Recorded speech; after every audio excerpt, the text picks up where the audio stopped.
And we're live. Mm, you know what? Shout out to Doris, Water Gang in the building. You know Miss Doris, always holding us down, and she is definitely a part of the family. So you want to make sure she is properly. Gang. Mm. So we gonna get the show rocking. We gonna get the show rocking. You know, we start the show off in a little bit of silence, a little bit of calm, and that's how we rocking. So I appreciate y'all for being here. It's about go time. Just about one quick thing I need to adjust, and then we're gonna get right into the show. I'm not gonna hold you up because I unfortunately missed all of the fun today. All of the fun today. I missed it.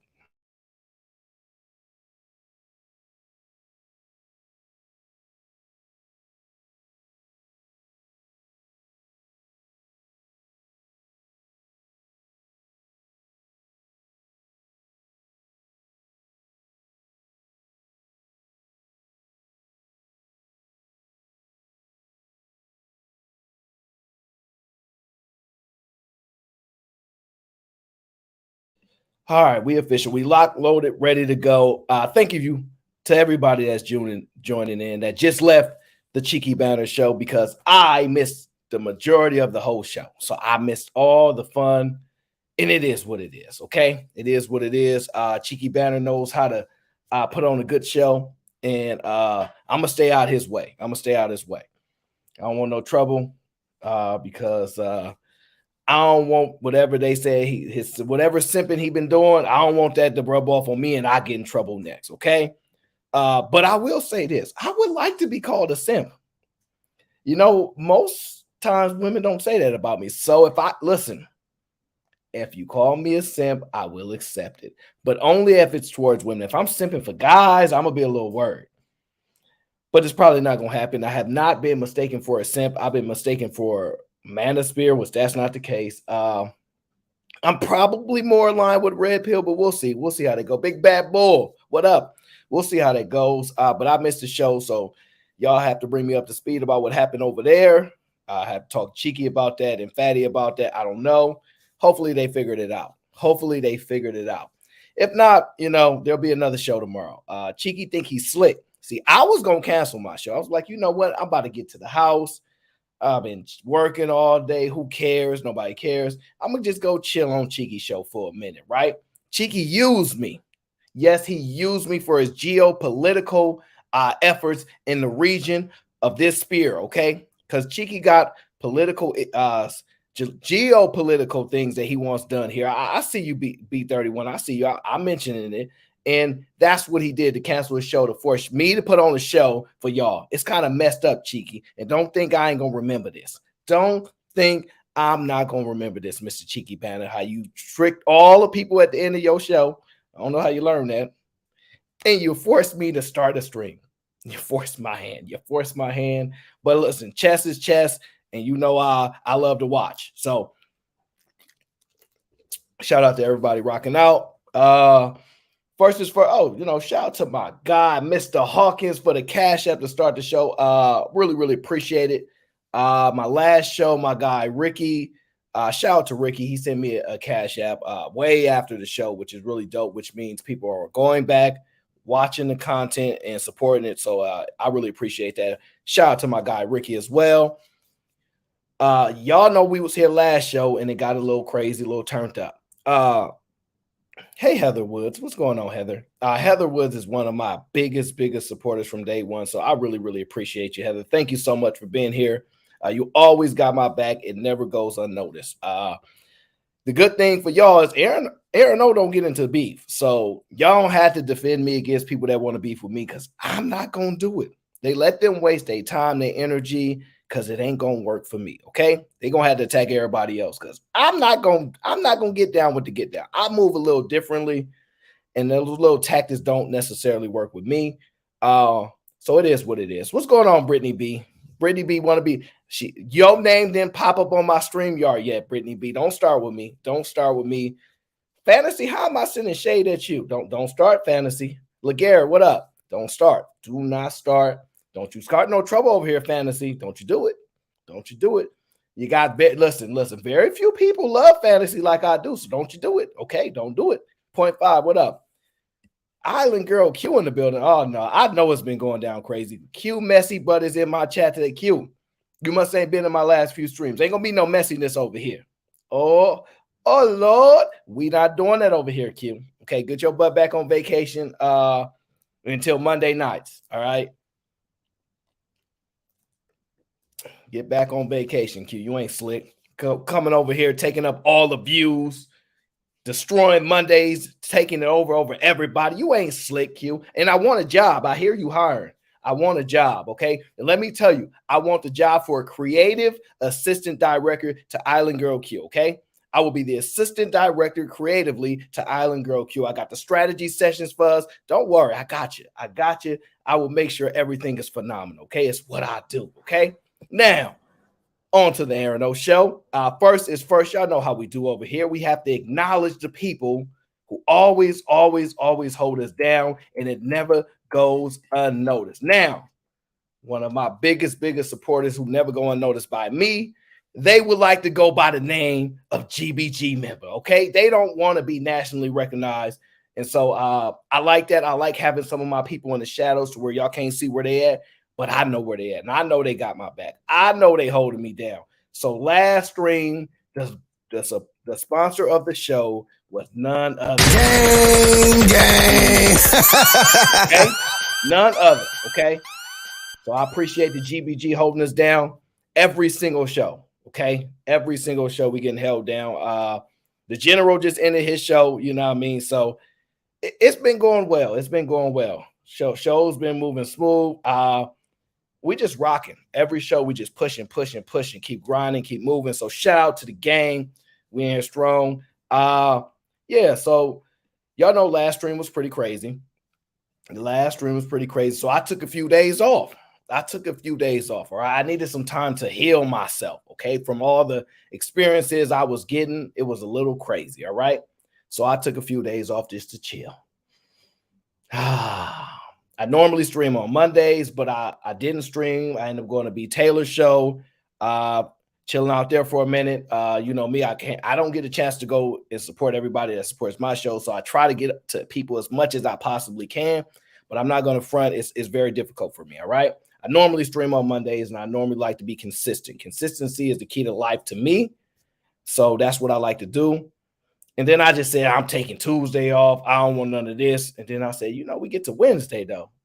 We back at it again, okay? But then I see Cheeky live. I see Fatty live. I don't know where they're going to go. So a lot of stuff been going on, okay? Yeah, Q said I don't get Mondays no more. Yeah, if you keep having Uncle Logic on, I ain't going to be able to stream on Mondays no more. I'm going to be stuck over there with you. Shout out to Uncle Logic, okay? Hopefully everybody's doing well. It is Wednesday, August 2nd. My brother's birthday is in August. There's a couple August birthdays that they tend to. I don't celebrate birthdays, but everybody else do. So it is what it is. Let me see here. Get rocking out. There we go. We're going to get to it. Logic going to be there every Monday. I don't know. I don't trust Logic to be there every Monday. He from the South. I don't trust Logic to be on time. He from the South. What's going on, Jay? I do not trust him, okay? He a bulldog. I don't trust him to be on time, all right? They get in trouble for going too fast on the highways. All those bulldogs getting pulled over, going to jail, all right? So I don't trust him. But if Uncle Logic is live, I'm going to have to find a way to pull up on the show, okay? I'm not going to troll your chat, Q. Don't even worry. I'm not going to troll your chat. I almost somewhat guarantee it.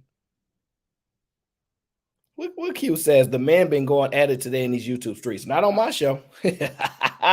Not on my show. It's not what I do. They said the show was lit, though, Q. All right. They said it was lit. I snuck in there a few times, even while I was live. Listen, while I'm on B Taylor, I'm sneaking back, seeing what they got going on. Listen, I make sure I try to support my people as best I can. I like to support in the clouds, though, because I don't like to distract from the shows too much. So that's what I try to do. But other than that, that's what's going on. We'll see how Mondays go. I don't want to give up my Mondays because I have very few days that I can be committed to streaming as it is. So I don't know. I don't know. Q, not on my show. Don't worry. Not yet on my show. No, Q. You must ain't been in my last few shows. It don't go like that. I reformatted everything. My shows don't go like that no more, Q. You're late. Yes, Miss Island Gal Q, you are late. My shows go a little bit different. Guess what, Q? Hey, chat, let her know about the swear jar. Let Island Girl Q know about the swear jar. Okay, we got a swear jar now. Yes, for all you filthy mouth, disgusting people that cannot control your vocabulary and just blurt out some disgusting language. Oh, yes. Oh, yes. I hate to tell you, we got a swear jar for people like y'all. Oh, yes. Oh, yes. And we putting it together. We ain't figured out how much we gonna get y'all in trouble with, but we got a swear jar. Q, you saw a little of the last one with the Queen Maker. Well, that was a Queen Maker supporter, okay? And she was quite interesting. I don't know if she'll come back to the show. It's up to her. You know me. But my panels will be slightly different, Q. Slightly different, okay? I make adjustments. Is what I do. If you have not noticed one thing about me, I make adjustments, okay? That's what I do. All it takes is a little by little. I get the data, I read, I survey where I'm going at. I'm looking around. I'm saying, gotcha. And the adjustments are made. Yeah. Princella got these girls going wild. She got all the girls. So if y'all can't say nothing about her, she get more chicks than everybody. So she got it. Salute to her. Do your thing. You got a nice system going on over there where you can just keep subbing them in and out.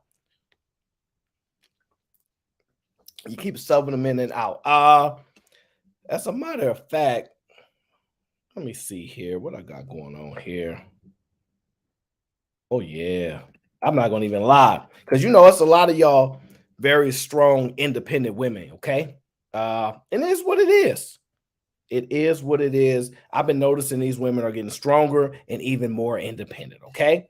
Now, one thing I will say about these independent women is some of y'all need a man.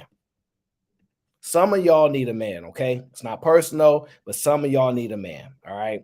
It is what it is because I've been noticing that women like this, and that is a very, very nice color on you, is a very nice dress for you, very nice long hair that you have. But I've been noticing when y'all do a little bit of traveling, because listen, let me be clear.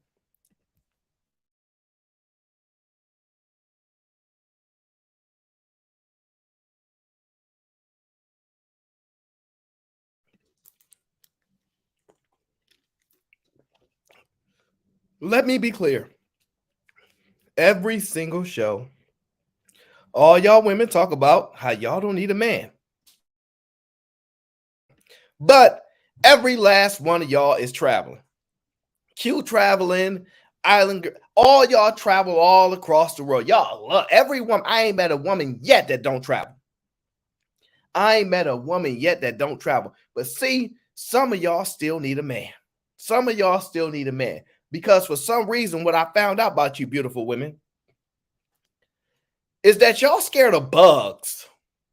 You ever had like a woman try to jump on you and see a little old rat? Think about it. You talking about a woman that's like 5'3", couple 100 pounds, try to jump on you when you not a couple hundo pounds because she saw a little bug or a rat. Have y'all not noticed that? Maybe y'all haven't noticed that, but I have.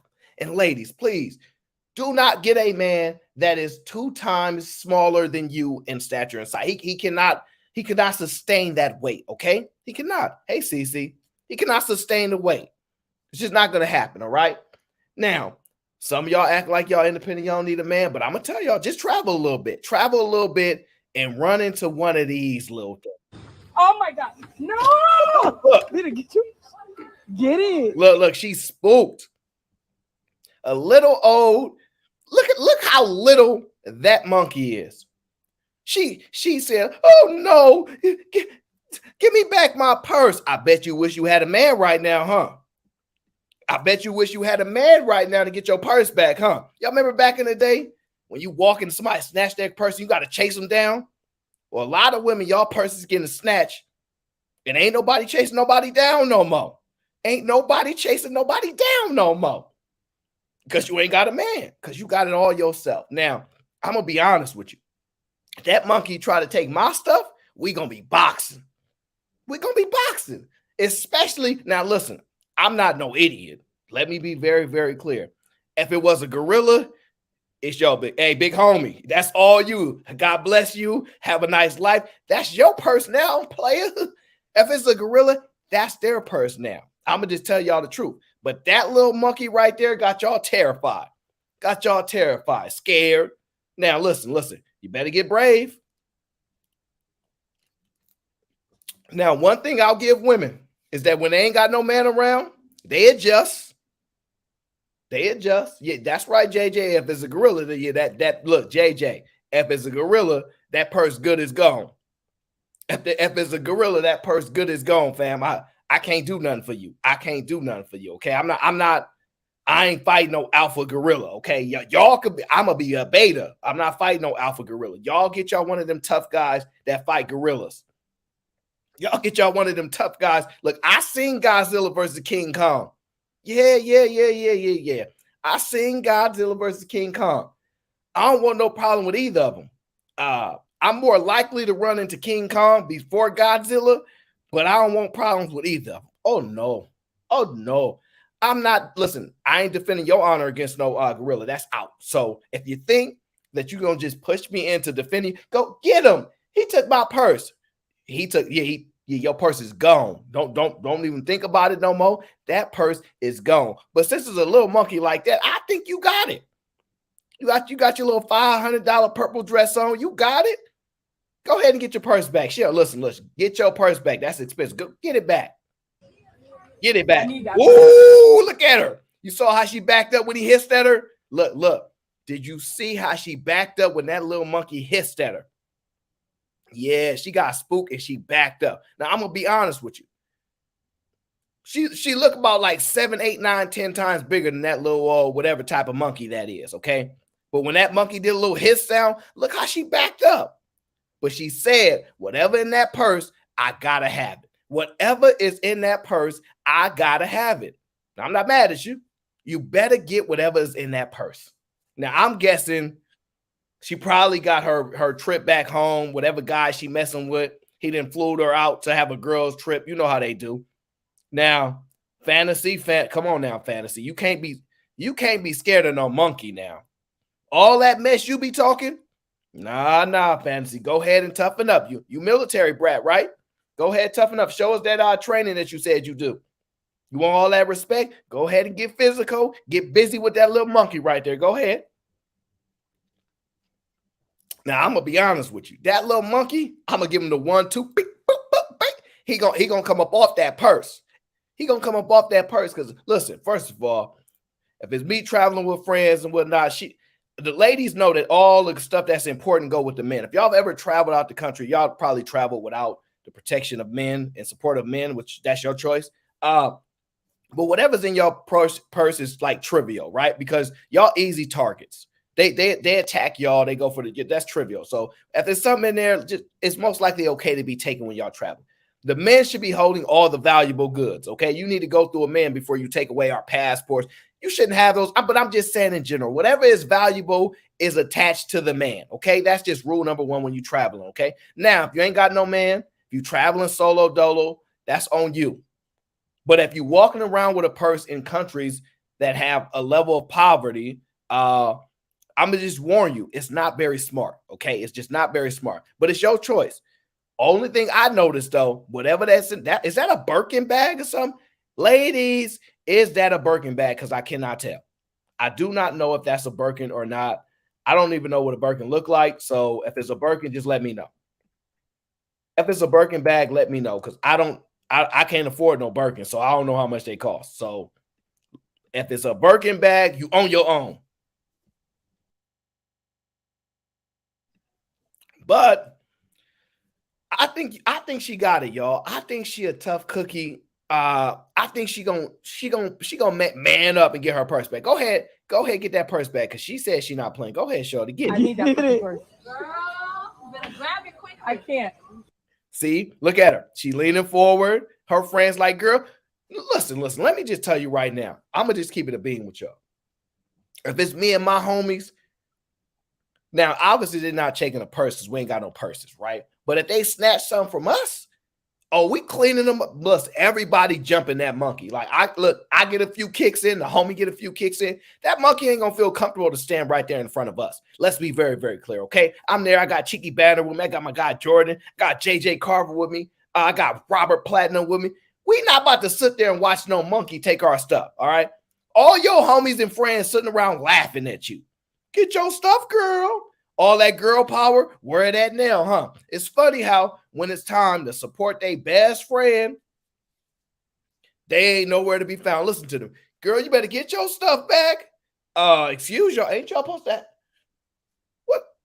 What's going on here? Oh, no. Oh, no. See, that's the problem with people. Y'all have got to learn to support your sister when they in need. Now, ladies, it looked like that's a girls' trip. Y'all might not want to go on no more girls' trip without a man. Because I'm going to just be honest with you. Y'all tough by yourself, but y'all get with y'all friends and they leave y'all out to drown. They leave y'all out to drown. And I'm heavily disappointed. I'm disappointed that her friends is just sitting there watching. Okay. Now, shout out to Lil Mama though. She look, she ain't no punk. Let's be clear. Hold on. Let's be clear. She ain't no punk. All right. Because she could have ran, but she realized whatever's in that purse she can't run with. And she in a little bit of a dress, so you can't really run 35 miles an hour away from like a hippo or anything like that. So I understand that the fact that you might have to toughen up and get that purse back. Go ahead, shorty, get your purse back and reign supreme. Show them what you're gonna do. Go ahead. Grab it.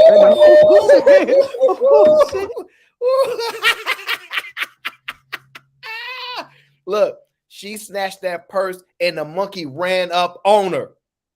She snatched her purse back because, look, I give it to her. She a G. Listen.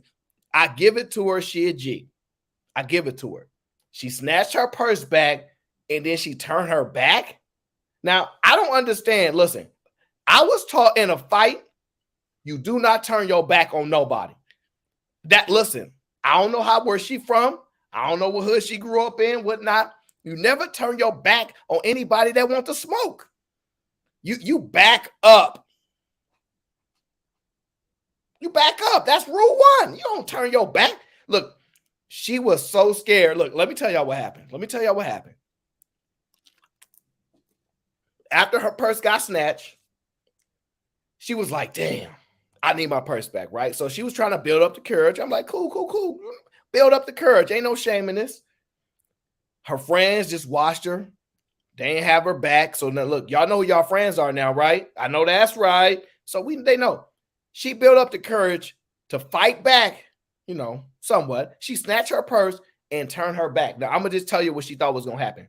She thought that if she didn't look eye to eye with the monkey, that the monkey would think she was invisible. The monkey would think she was invisible. So she turned around and went like this. Where's it at? What you scared of a monkey for? Man, listen. Gentlemen, don't believe nothing these women talking about when they say, I ain't scared of you. Yes, you is. You scared of monkeys. You scared of a monkey that's 3, 4, 5 times smaller than you. You scared of ants. You scared of spiders. Ain't no way in the world you're going to look me in the eye and be like, I ain't scared of you. Yes, you are. There's ain't no way you scared of this monkey right here, but you want to smoke with this is insane. But listen, shout out to her. She got a purse. Get your purse. Don't. Oh no. She threw the purse on the ground. Yo, I didn't even know that. That's crazy. So look, she's so scared. She was one of, all right, look, you know how somebody got your stuff and you kind of snatch it, but you hit it away. Like you don't grab it away. You hit it away. You know how you just slap something up and it fly in the air? God dang purse fly in the air and land on the ground. And she's scared because she knew if she held that purse in her hand, that monkey was going to get on her line. She knew if she held that purse in her hand, that monkey was going to get on her line. She knew if she held that purse in her hand, that monkey was about to get on her line. So she literally smacked the purse and hoped that the monkey wouldn't do it. The monkey thought she had it. See, monkeys ain't that smart, y'all. They smart, but they ain't that smart. The monkey thought she had the purse, so he ran up on her. Y'all saw how that monkey ran. Look, y'all saw how that monkey ran straight up on her when she thought she could take no givesy backsies. She thought that she could take from the monkey, and the monkey ran up on her like what it is. what it is. Put them dukes up. You saw the monkey grabbed her little dress, started yanking on her. She turned her back, trying to disappear, playing disappear game. You know how when you play hide go seek and you don't look, nobody can see you, and they're like, I can see you. Like, no, you can't. No, you can't, because your eyes don't. That's what she was doing. I almost gave her credit. I thought that she saw the monkey. She took the purse back and manned up. But it turns out, that no. It turns out she threw it on the ground because she was afraid that monkey was gonna run up on her. And you know what? At least she tried. You know what I mean? I think that's the end of the video. I'm just disappointed. I thought she went out. I thought she was gonna go hard. He's right behind you. Yeah. Yeah. Look, she getting on. Come on, walk. Look, walk out. Yeah, get up out of there. Hey, lead the set. Hey, lead the set. The monkey said, hey, look. The monkey said, yeah, get up out my hood, homie. Get up out my hood. She picked the purse up, though. I give it to her. She picked the purse up. Listen, let me tell you one thing that didn't happen. None of her homies picked the purse up. None of her homegirls picked up the purse for her. Did y'all see that? Y'all, listen, y'all some whack homies. I can't be friends with y'all. I'm going to just tell y'all that now. I cannot be friends with y'all, never. Because, listen, if you telling me, look, I'm scared. I ain't going to front. Like, imagine you shorty, right? You scared you a little bit. You ain't going to front. You see the cameras watching you. You like, damn, they about to put me on the gram. Do this one for the gram. You know how they going to do. They going to put you on the gram, right? I got like 3 or 4 of my homegirls with me, right? I see the monkey. I'm like, what it is then? You know, put the dukes up. Monkey like playing, about to go through my purse. I snatch it and throw it behind me, and hopefully one of my homies pick it up. They just sat there. Ladies, rule number 1. Y'all can't never have a close bond the way that men do, because we on point. We on point. You ever seen somebody steal something? Look, go watch any movie, right? I'm going to show y'all the difference between men and women, right? Why loyalty amongst men make y'all say things like, oh, you one of them. Oh, you like playing with your friends. This is why y'all say this stuff, because we move different, right? Pay attention to this. Go watch one of those movies when somebody snatched something, and then they put it behind their back, and then that thing behind their back go through all their homies. They pass it behind their back. Everybody touch it, move it, and they like, where'd it go? Yeah, we do that. See, y'all ladies don't know how to move right. See, when we snatch something, I snatch something behind my back. All the homies line up next to me like military form, line up. I put it behind my back. They like, give it back to me. I show them my hands. Y'all know what I'm talking about. I show them my hands. What you talking about? I ain't got nothing.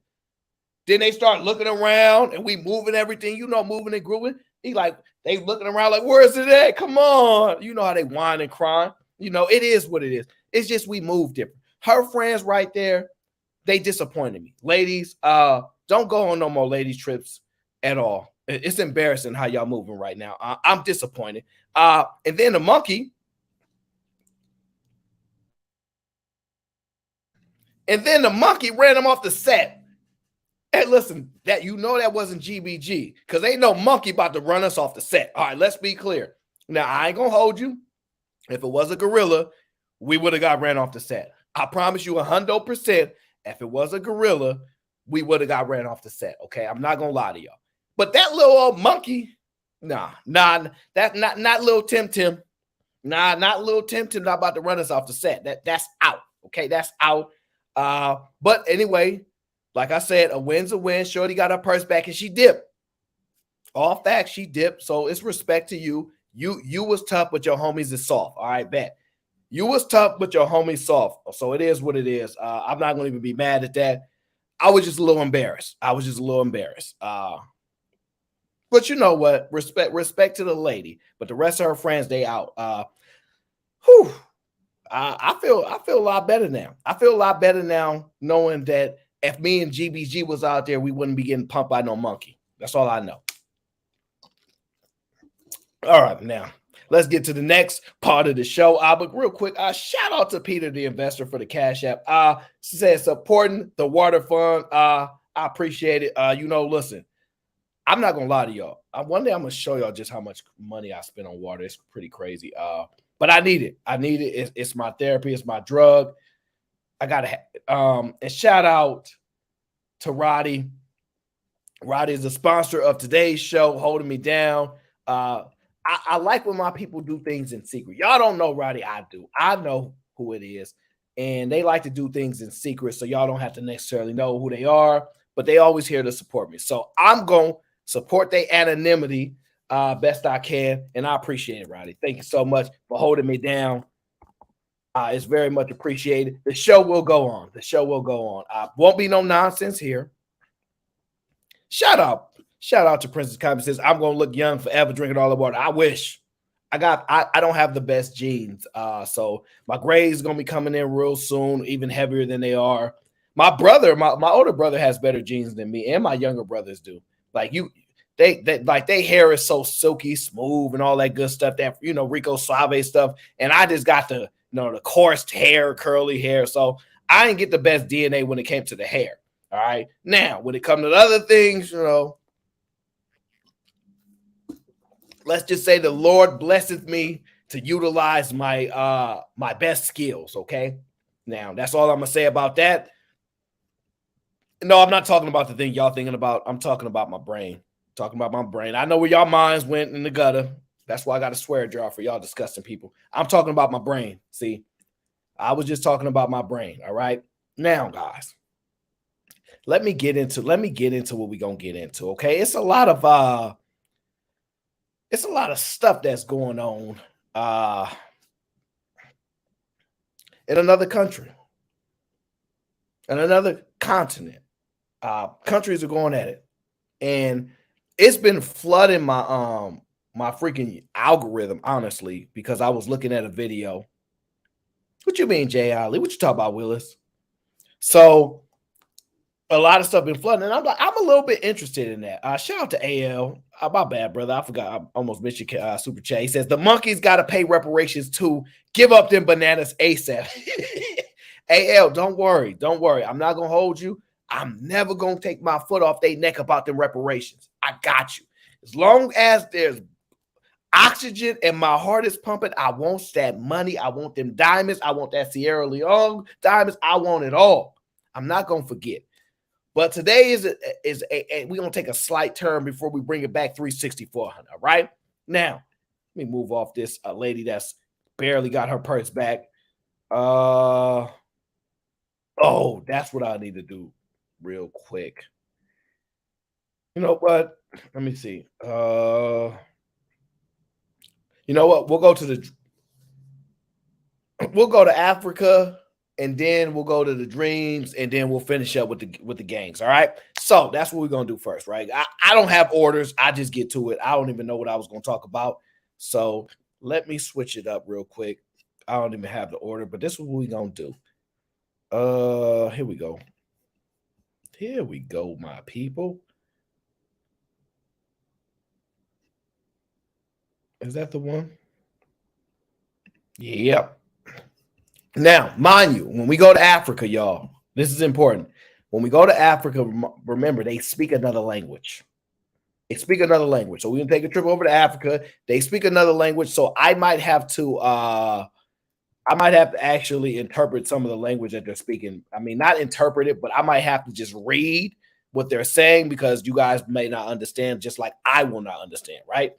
So if I'm just basically speaking the English words to the translation, just rock with me, all right? Just rock with me. Is this the right one? Let me see here. Give me a second, guys.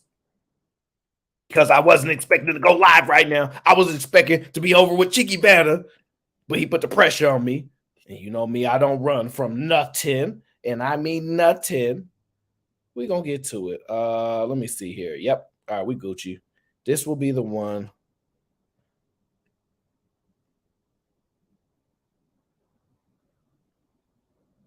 Now, this is important. This is an important one, right? Let's pull it up. Let me see. Here we go. Here we go. First public appearance of Mohamed Bazoum, Niger's ousted president, pictured here on the right. He hadn't been heard from since early Thursday, when military leaders detained him inside the presidential palace. Now, in Africa, there are a lot of coups that goes on, right? They take power, they shift power all the time, all right?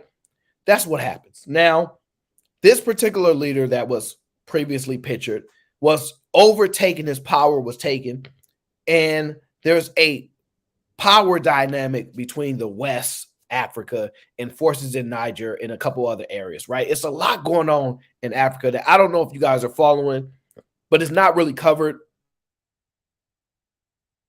It's not really covered in this space. So I'm going to talk about it because we got a lot of Nigerians on this show. We got a lot of West Africans. We got a lot of people that's from Africa that owe us reparations. So I ain't forgot about y'all. But right now, we want to discuss what's going on over there in the Africas, okay? Now, there's a lot of issues going on, and this is just one of them, right? The photo was posted online by Chad's head of state, Mohamed Idris Deby, who's sitting next to him. Deby had arrived in Niger just a few hours earlier. In Niamey, he also met the country's new strongman, General Abdurrahman Chiani, who, despite the warnings issued by West African leaders, appears to have no intention of handing back power to Bazoum. On Sunday, leaders from the West African regional bloc, ECOWAS, decided to slap economic sanctions on Niger. Now, this is important, right? They want to slap, mind you, this is why you guys got to pay attention to this. They want to put economic sanctions on people who disagree with them. Notice this trend here. Notice these actions. Notice the commonality in these things, right? It's important for you guys to recognize when y'all talk about universal health care and these other countries do things better. Wait till the things that are important to them become threatened. Wait until their interests have a problem and watch how things change. So y'all think all these countries are so nice? Wait till somebody says we're not going to share our diamonds with y'all no more. Wait till somebody says we're not going to give you none of y'all our natural resources anymore. Then are they going to be so kind? Are they going to say, oh, no problem. No problem at all. Y'all, we good. They're not going to do that. They're not going to do that at all. They're going to do some foul stuff, right? They're going to do some foul stuff. Now, the former leader got ousted pretty much, all right? I'm going to speak our language, all right? Got ousted, new military guys in charge, and he not seated in power. So here they had this, right here. They had this event where they discussed what happens if you don't cede power, and they said they will move with force, all right? That's what they said. And issued the following ultimatum. In the event the authorities' demands are not met within 1 week, take all measures necessary to restore constitutional order in the Republic of Niger. Such measures may include the use of force. Now, mind you, his accent is a little strong. So in Niger, we say Niger. Right? So they're going to put economic sanction. Now, they have their own economic system out there where there's a bunch of countries that are part of it. And then this is how they try to get people to do what they want when there's conflict above, right? The diplomatic stuff and the republic, and they use all these terms, right? We ain't falling for that kind of stuff. We not falling for none of that stuff at all. But this stuff is really interesting because what was said was, if power is not returned to the person that they took the power from, for many reasons, I'm sure that they did or didn't, it could be right or wrong. It's not my country to determine, right? They will use potential force. And anybody that knows what force means, the United States government used that same type of language. We're going to use force, right? They'll use force if necessary. That means they're going to take your stuff. They're going to come to your spot, drop all type of things on your people, and take over what they want with force. So just know every single country do this. When y'all think the U.S. is the bullies and whatnot, they all do it. They all do what's necessary for them to control people and control power and use their best interest ahead of everybody else. That's just what it is, okay? Look. Niger is the correct pronunciation. I don't think that it's not the pronunciation. We don't speak in their dialect, their dialogue. He's writing what he said, and I said we say it the way we say it. That's all. Listen, I know I'm going to upset a couple of my African people here. It's not, be understanding, okay? I'm not the one personally that's trying to take power away from y'all. I'm not the one that's trying to stop this. I'm just listening. I think it's interesting. Don't take it out on me. I'm innocent. I'm an innocent man, okay? I just find this stuff quite interesting. I really, really do. For President Bazoum's immediate release. Conspicuously absent, the leaders of Mali, Guinea, and Burkina Faso, all also governed by a military junta and excluded from the bloc. So there were a couple countries left off from normally who would be a part of this conference that were left off. The reason why they're left off because they're in agreement and they're in support of the new regime, the new leaders. That's all. That's all. So that's why that happened there. Okay. Now. Let me get to this other video because I found this to be very, very interesting, y'all. Extremely interesting, and I'm going to tell you why. Here we go. This is the video that I want. This is the video that I want. This next leader is the youngest leader in Africa, basically. He's the youngest leader.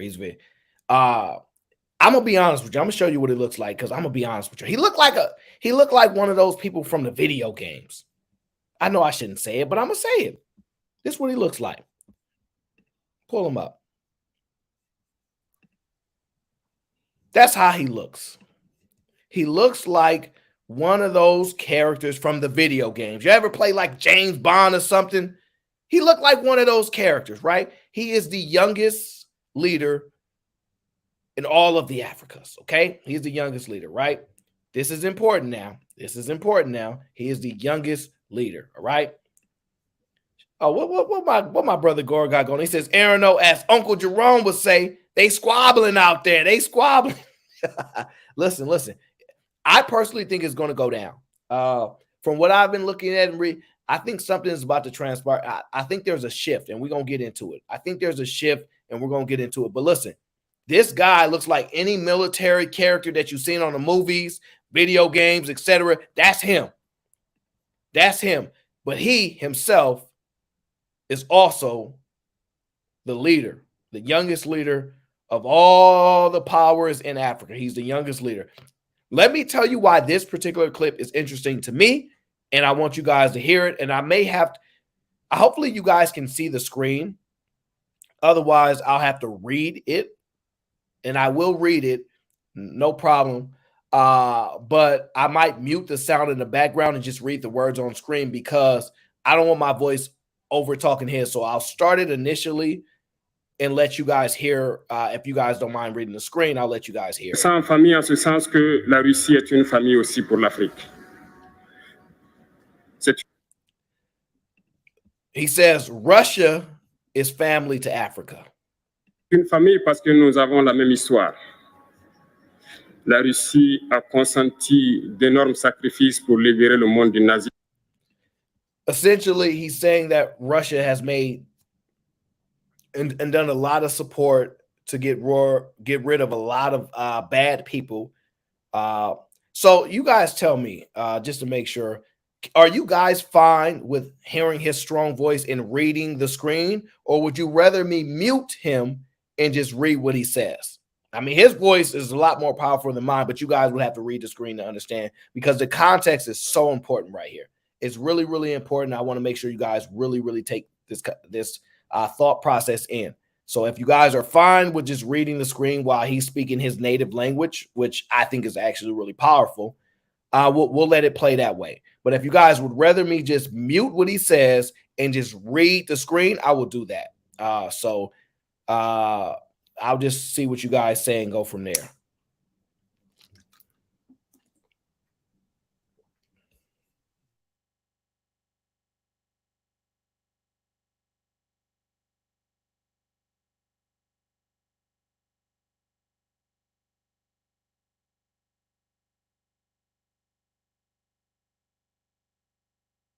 Okay. No problem. Listen, I just want to be sure because I think this is an important conversation in what's been happening. So look, let us read. Okay, listen, I'm gonna let y'all listen to the powerful man from the video game himself. All right, let you listen to the powerful man from the video game himself. All right, you got it. Let me see if I can make myself. Yeah, I'll make myself even a little bit smaller. Here we go. Pendant la Seconde Guerre mondiale. Les peuples africains, nos grands-pères, ont été déportés de force aussi pour aider l'Europe à se débarrasser du nazisme. Nous partageons la même histoire en ce sens que nous sommes les peuples oubliés du monde, qu'ils soient dans les livres d'histoire, dans les documentaires ou films. All right, this is an important part. He says we are the forgotten people, and he's indicating Africa and Russia, Mother Russia, right? And he said not just in the world, but even in the history books, they're forgetting who we are. On tend donc à balayer le rôle prépondérant qu'a joué la Russie et de l'Afrique dans cette lutte contre le nazisme. Pour ce qui concerne le Burkina Faso, aujourd'hui, nous sommes confrontés depuis plus de 8 ans à la forme de manifestation la plus barbare, la plus violente du néocolonialisme, de l'impérialisme. Now, what shocks me is how much he mentioned neo-Nazism. When he mentions neo-Nazism a lot, I'm like, man, these people still around running stuff. They still fighting this stuff. So it's really interesting to me. But the fact that he's tying themselves in together, talking about how they're being supported. And when I tie the fact in that who is one of the U.S.'s biggest issues and nemesis are somewhat the biggest supporters to Africa. And I find it extremely interesting that there's a connection there, right? I find it very interesting that there's a connection there between Russia and Africa. And I know that they're giving a lot of aid to Africa, a lot of support. And I don't know the people's motives or things like that, but this man right here, very, very powerful force, very, very strong force. Look at them shoulders, all right? Very, very strong military man leader. Very, very outspoken. He's young. I think he's like 34 years old, okay? So very, very powerful frame, like just he gives you the image of power, right? And I think it's very, very cool. Now, I'm not saying he's the best, but it's interesting, right? No, B31. No. Stay focused, man. Stay focused on the message, right? The connection is so important, and I'm going to try to tie it into y'all in just a second. It's really, really important, though. L'esclavage qu'on tend encore à nous imposer. Nos dévanciers nous ont bien appris une chose. L'esclave qui n'est pas capable d'assumer sa révolte ne mérite pas que l'on s'apitoie sur son sort. Nous ne nous apitoyons pas sur nos sorts, on ne demande pas que quelqu'un s'apitoie sur notre sort. Le peuple burkinabé a décidé de lutter contre le terrorisme en mesure de relancer son développement. Dans cette lutte, des vaillants peuples, des vaillantes populations se sont engagées à prendre les armes face au terrorisme, ceux que nous avons affectueusement appelés les VDP, des volontaires. Nous sommes surpris de voir les impérialistes traiter ces VDP de milices et de tout type. C'est décevant parce qu'en Europe, lorsque des peuples prennent les armes pour défendre leur patrie, on les traite de patriotes.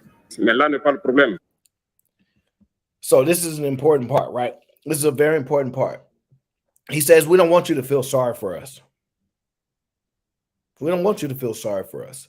I know a lot of times people look at slaves and they don't take the pity on them. He's like, we have decided, us and other 20 nations basically, have decided to take up arms and fight back. Decided to take up arms and fight back. This is important, right? Because they're not going to sit back and take it anymore. They like, we want the smoke. We're not asking for y'all to pity us. We ready to die for this, right? And he's talking about how when other countries, this is so important. This is why it hit really, really strong with me. When other countries decide to fight for what's in the best interest of their country, they are considered nationalists. They are considered in the right. Okay, that is the truth. That's very much how it's considered. If anybody goes against the US of A, whether I'm beefing with LA or beefing with New York City, we got to come together and we got to get a smoke to whoever trying to come in our country first before we get back to beefing. That's what they're trying to do now. If you notice, a lot of he's speaking French because they were colonized by the French. Yes. It's interesting. A lot of us lost a lot of our history, right? We know nothing, and they have some of their history, right? But the fact that they have to speak in a French tongue, I'm sure hurts them to a certain degree. But a lot of them work really hard to get their freedom. But a lot of these other countries still are taking resources from them for an old treaty hundreds of years ago and whatnot that said that they would pay them. It's really interesting. So I like the fact that he's standing up. I like the fact that he's being different. I like the fact that he said, no, we're going to do what's in the best interest of our country. And we're not going to sit down no more. We're not going to sit down no more. And we would rather you destroy us all. I think that's a pivotal step. I think that's a pivotal step into doing something different. Because I would love to see the world where Africa is to a certain degree, an independent power like a China, where they have a level of control and then see what people can do with them where they're in control when they have that power. Because right now they're always at a deficit. They're always in the back seat. They never in the front. They never have that type of power where they can compete. I would love to see how it would be if they could get there. I really, really, really, really. I would love to see that for many, many selfish reasons. And this man right here represents a glimpse of hope. A glimpse of hope. Ce qui est le problème, c'est de voir des chefs d'État africains qui n'apportent rien à ces peuples qui se battent, mais qui chantent la même chose que les impérialistes en nous traitant de milices, en nous traitant donc d'hommes qui ne respectent pas les droits de l'homme. De quels droits de l'homme parle-t-on? Nous nous offusquons contre cela et c'est honteux. Il faut que nous, chefs d'État africains, nous arrêtons de nous comporter donc en marionnettes qui dansent à chaque fois que les impérialistes tirent sur les ficelles. Now, this is important. This is important. He says the leaders that were put in place, that was basically, for lack of better words, put in with like a democracy. They were voted in using the system of these other countries, right? The French and all that good stuff.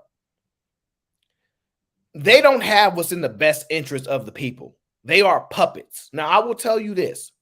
I've met a good amount of Africans, West Africans, Ethiopians, like all Egyptians, like a lot of people from multiple areas of Africa, right? When it comes to the States, and I have these questions, I work with somebody from Cameroon, obviously there's tons of Nigerians and whatnot, but what I'm saying is, when I asked them, what's going on with y'all country? What's up? All those politicians take from the people. All those politicians are nothing but puppets for the French and for whoever else put them in place. That's all they say. Now, I'm torn because I don't know enough. My boots are not down. It's not necessarily my fight, although I feel an interest in it. I don't know why. I just do. Whatever the majority of the people say, when you touch down with the poorest people, the people that are the most at risk, whoever they say are right are probably right. They are not in a country where, like how America is structured, we have one of the regardless of how you guys feel, we have one of the greatest societies that exists on the planet. It's not, I'm not going to argue 1 and 2 and all this debate. We have one of the very, very best societies that exist. So other countries have not developed to that point where they're there yet. So when you deal with their poor, when you deal with their less fortunate, to me, I believe those are the most honest people. I believe those are people that would say, I believe in this president. I believe in this person. I believe they want to do what's right for the people. I want to get with them. I want to hear their thoughts because I don't believe that those people that were in power are not puppets. I absolutely believe they're puppets. I absolutely believe they're puppets because there's no reason a place that has as many resources as Africa should be in the position that they're in. There's no way. There's no way that this should continue to persist. Absolutely not. Absolutely not. Hier, le président Vladimir Poutine a annoncé donc l'envoi de céréales en Afrique. Nous sommes bien contents. Nous lui disons merci pour cela.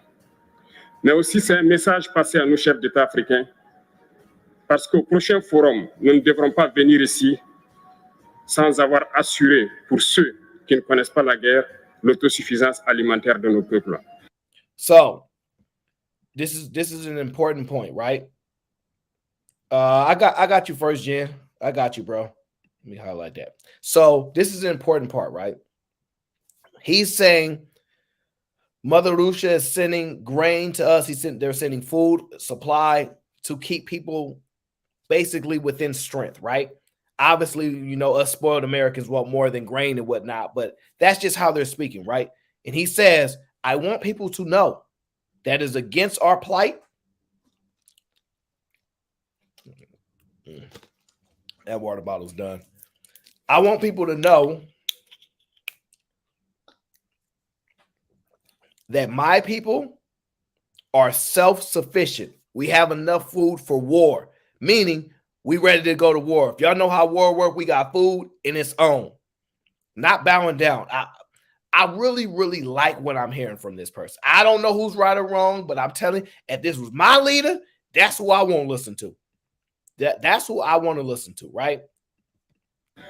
Nous devons prendre l'expérience de ceux qui ont pu déjà atteindre cela en Afrique, tisser de bonnes relations ici et tisser de meilleures relations avec la Fédération de Russie pour pouvoir assouvir les besoins de nos populations. Now, gloire à nos peuples, dignité à nos peuples, victoire à nos peuples. La patrie ou la mort, nous vaincrons. Now, that is very, very powerful, right? He says he needs to deepen their relationships with Russia so they can understand ways to win. He also said, we will fight or die. Fight or die. It is really, really interesting. This particular person, you guys can look into this. It's interesting to me. It may not be interesting to y'all, but when I heard this, I was like, man, I really, really want to see Africa in a place of power. I really want to see if China can get there, there's no reason why Africa cannot get there.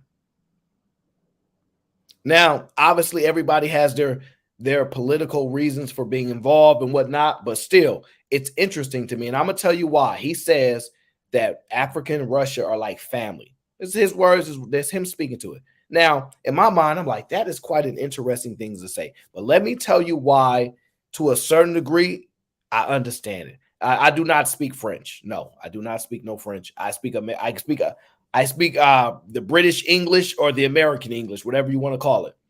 The British English or the American English is your choice.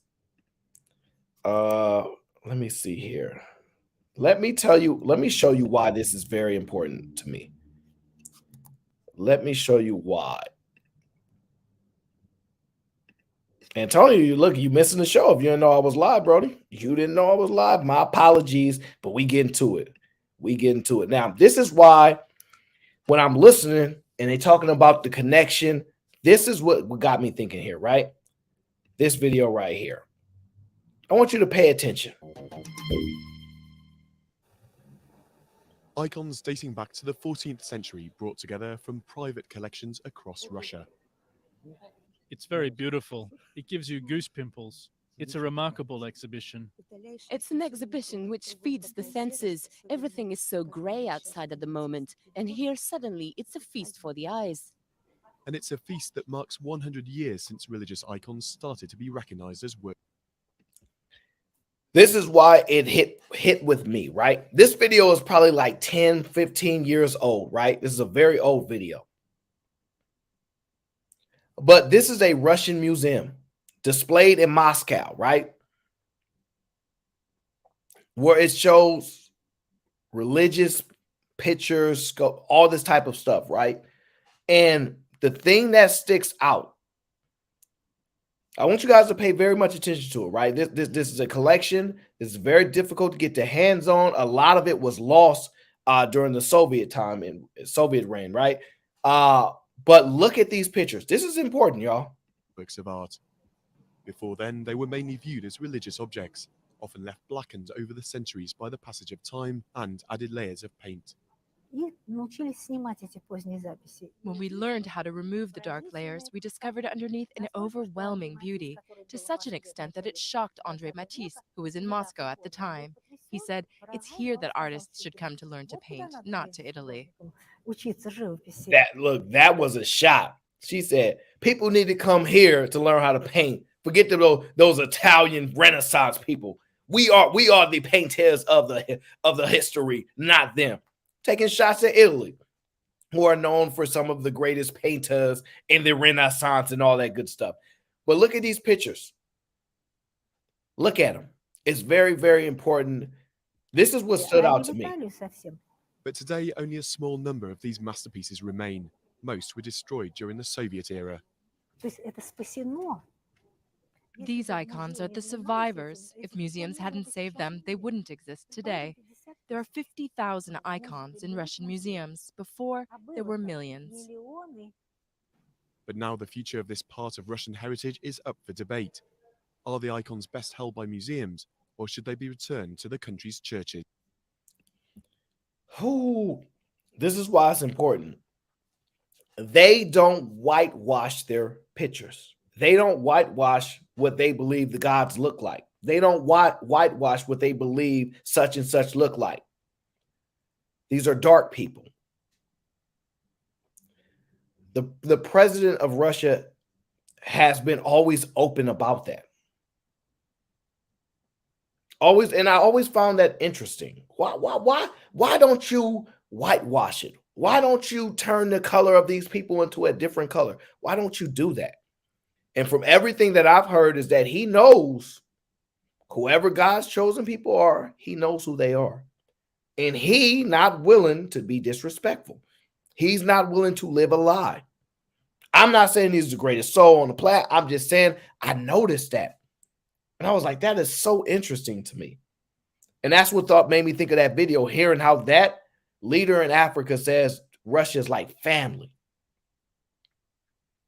And there's something deeper there, right? I haven't figured it out. And I'm going to keep looking into this type of stuff because I find what we got going on in the U.S., we're not really paying attention. But to bring y'all shortly up to speed, France is very, very upset what a good amount of the people that they put in power in certain areas of Africa being overrun by the people, or whatever you want to call it, a coup, a faction, whatever you want.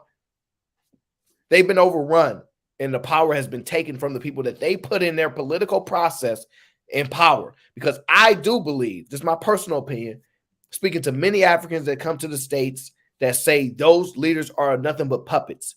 They don't do nothing. They drain the resources. They live a lavish life, and they don't take care of the people. And I'm going to be honest with you. It is rather hurtful because I would love to see Africa rise. I would love to be alive to see that power dynamic switch, and they really, really make a change and can be one of the powerhouses in the world. I would love to see it. I would love to see what you could do with those people when power has changed. I don't know if it will happen, but I would love to see at least a change. And what I'm seeing now is people are willing to fight. People are willing to fight. I'm seeing, shout out to Angela. I'm seeing an awakening in a lot of places. I'm seeing more knowledge out there, more bravery that exists. I would love to see it. I would love to see it. That is, look, this is why I'm following this, because the French president is over there. He's mad and he's threatening force, basically. And the reason he's saying that is, here's the excuses. What's going on, Venus? Here's the excuses, right? The French president is basically saying, if our interests become impacted, we will move with force, because the French, I would say they're politicians, whoever are abroad, you know how they have all these, I forget what they're called right now, but God dang, it's not coming to my mind. You know how when you have forget it. I'm not going to think of the word right now, but I know the word.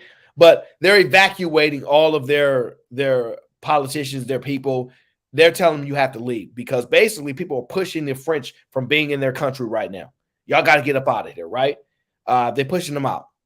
And I think it's important because that's the first sign of we want to change to happen. And the French leader is basically saying, okay, all right, we're telling our people to leave. But because we have interests there in Africa, the lithium, the other resources, gold, etc., all that, we gonna be back. We're going to be back. We're coming back, and we want it. So that, listen, you guys might not be noticing, but you're starting to see other players at hand. You're starting to see, while we got the Ukraine thing going on, you're starting to see other players show their hand. Now, let me tell y'all, the people that are in support of the ousted political, the presidents or leaders to be put back in place, on that list of people that are in support of that are the good United States of America. They're backing the French and their desires to have their figurehead put back in place. And there are other countries that are against that. So you guys need to pay attention, because our interests are aligned. They're impacted by these conflicting things. So it's part of the reason why my attention went to it. I'm not extremely big on politics and things like that. I hate it. I hate politicians. I hate politics. But I like to be aware of things. And so I pay attention to a lot of things outside of just, stocks and, things like that. Although I'd rather talk about that. And I watch, because it all has an impact. And so I'm keeping my eye on this, but I'm loving to see the push forward, like people not bowing down. So it's really, really interesting to me. So I want you guys to also start paying attention to this. And, we can bounce ideas and views on what could actually happen, because this is really interesting. T.O. says, Ayo, what's going on? What's going on, brother? Shout out to T.O. So I am following this very, very closely. I am following this very, very closely to the best of my abilities, in my mom's basement on 70% incel, because it's where I'm safe at, okay? It's where I'm safe at, and I'm hiding, okay? Because I'm safe here, 70% incel, I'm on go. All right, 70% incel, I'm on go. Now, here we go. So shout out to all my people in Africa. I would love to see y'all rise. I would love to see power stabilize. I would love to see it. Honestly, man, I would love to get to see that. I swear I really, really would. It would mean so much to see that rise. It genuinely would. And then after y'all get y'all power and all that, I'm going to holler at AL and be like, now where them reparations at? I'm still coming for them reparations, because y'all sold our people. Don't think I forgot what y'all did. We still need that money. But right now, my selfish needs are not to become first, because the people of Africa are at risk. And my selfish needs to get our reparations must take a backseat to the lives of the people that exist there. Their boots are on the ground. Their safety is at risk.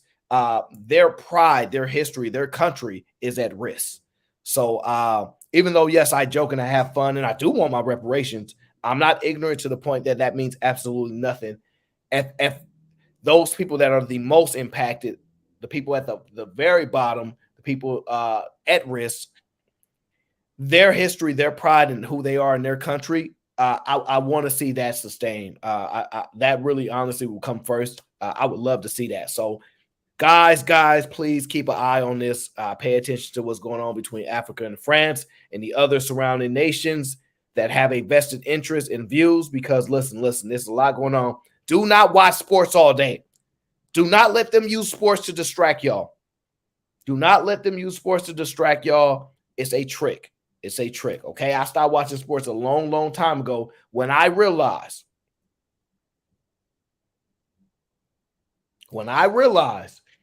that Tom Brady was probably making $50 million and he threw an interception and people got mad and he still got $50 million. And they looked in their bank account and it still said $2, okay? So I made a conscious decision many, many years ago to move away from watching sports at the rate that I was. I was coined by a lot of people that knew me. Unfortunately, I'm happy to say it, and I'm not proud of it, but it's true. The mini Stephen A. Smith, they called me that. It's true. I studied everything, all the sports, all baseball, soccer, all that stuff. I studied it all, knew all the players, everything, because it was a thing. But as you start to learn and you start to awaken yourself, and you start to dial into a deeper purpose, you start to realize that ain't the way. That ain't the way. And I'm watching the level of manipulation that exists in society with a more understanding of how things work. So Please, please, guys, get on game. Get on game. Do not let them trick you. Okay. Now, so keep an eye on this stuff that's going on. Because I definitely will. I definitely will. Let me pull this up here. Now I actually have to go here. It's crazy. Give me 1 second, y'all. One more.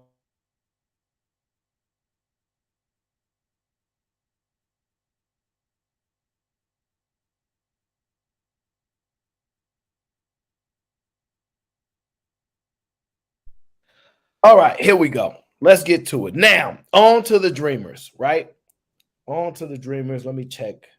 Let me check what I got going on here. Give me 1 second. On to the Dreamers. Yeah, 420 there we go. I got it. I got the timestamp. Now, some of y'all close that out. Pull that up. There we go.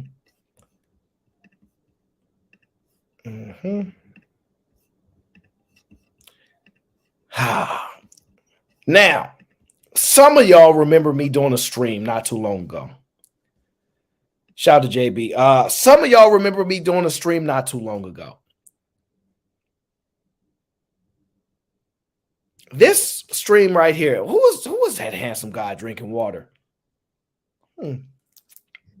Oh, well, I wish we could duplicate him. Oh, well, you only get one of them.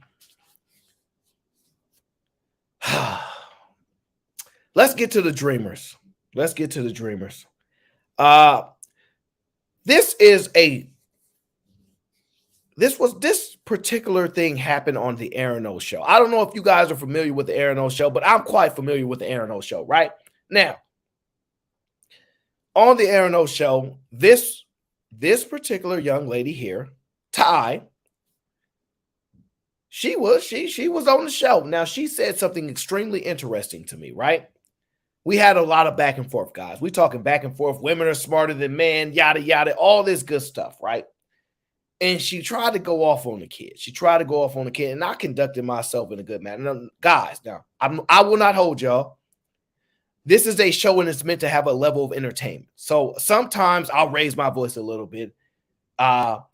Sometimes it's for fun, okay? Listen, guys, the only time you're going to see me lose my cool is if I curse someone, if I start to call people out of their name, start to be overly disrespectful, then in that moment, you'll be like, oh, I see he's losing his cool. But me raising my voice or whatever is not me actually losing my cool. It's just having a level of assertiveness that I tend to dial into when necessary, right? But in this moment, I was dealing with Ty. Y'all remember her. Shout out to Ty. You'll be back to the show one day. And she said some wild, crazy things about the dynamics between men and women.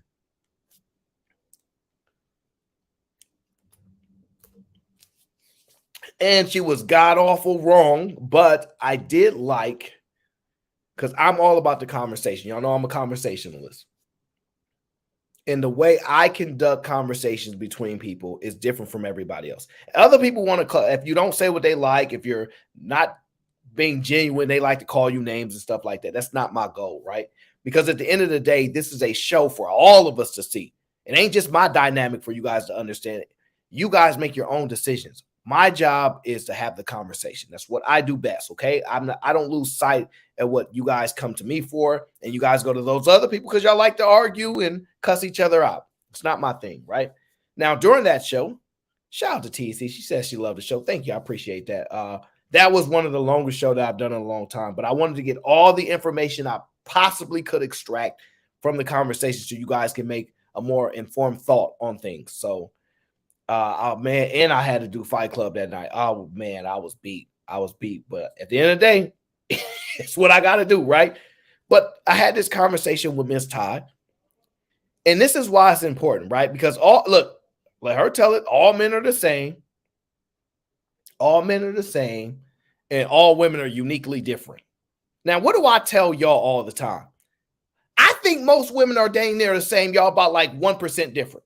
I think almost all of y'all the same. It's a slight difference in y'all. It's very, very slight. Some of y'all a little bit smarter than the next, but y'all pretty much the same.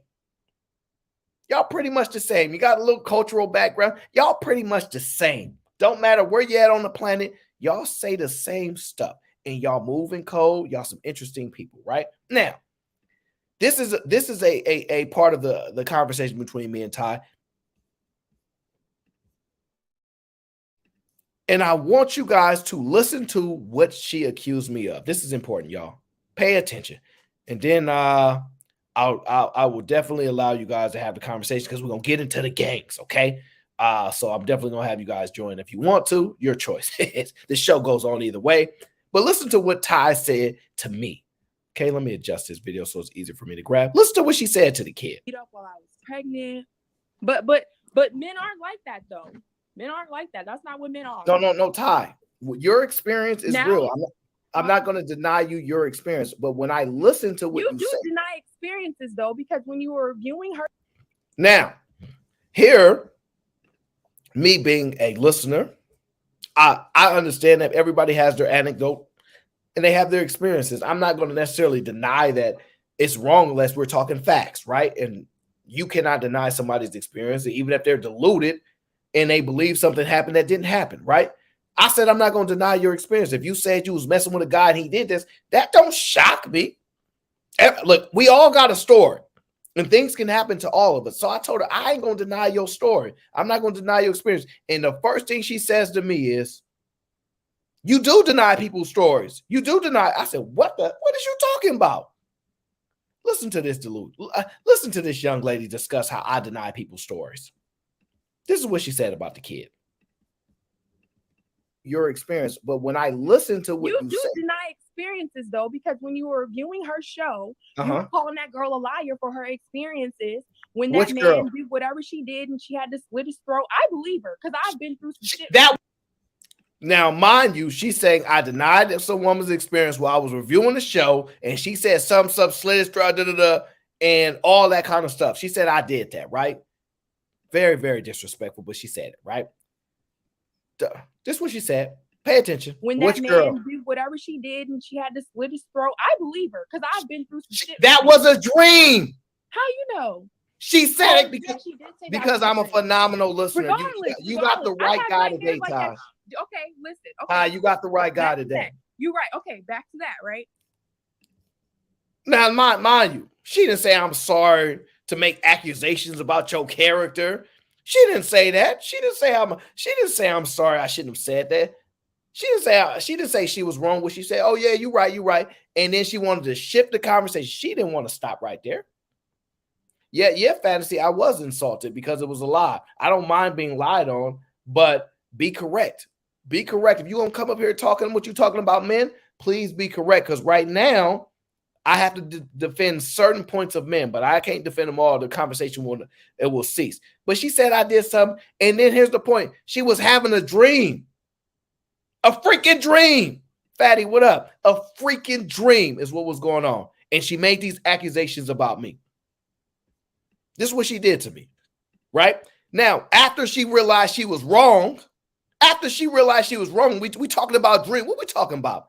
We talking about dreams. We talking about dreams? What we talking about? We talking about dreams. You wanted me to be wrong so bad that you reached into a dream world to try to get me to be wrong. We talking about dreams. Oh, listen to this insaneness. We talk about dreams, y'all. Listen to this. So I was watching a psychological review, and they said having nightmares is our body telling us. That's how our body notifies us of things like narcissists. And so she's having nightmares because our body is trying to tell her she's fucking with a psycho. Now, friends, you tell me. She said psychiatrical something, whatever the psychiatrical thing she discussed. She said your dreams tell you the real, basically. And when a woman dreams, basically, it's real. And that's how we know we deal. Let's listen to this stuff. I'm going to rewind it. I don't want y'all to think I'm going crazy. Listen to what this lady said. This is freaking insane. This is freaking insane, y'all. Body tells the right guy today. And they said having watching a psychological review. She was watching a psychological review. This is what she said. Pay attention, y'all. She watching a psychological review. Keep going. And they said having nightmares is our body telling us. That's how our body notifies us of things like narcissists. And so she's having nightmares because some psychological review told them their dreams is a way for them to identify narcissists. That's what she said her dream was, to identify narcissists. So even though the lady was talking about a dream, she's still right. This is her argument. Her body is trying to tell her she's fucking with a narcissist, a sociopath, a fucked up man.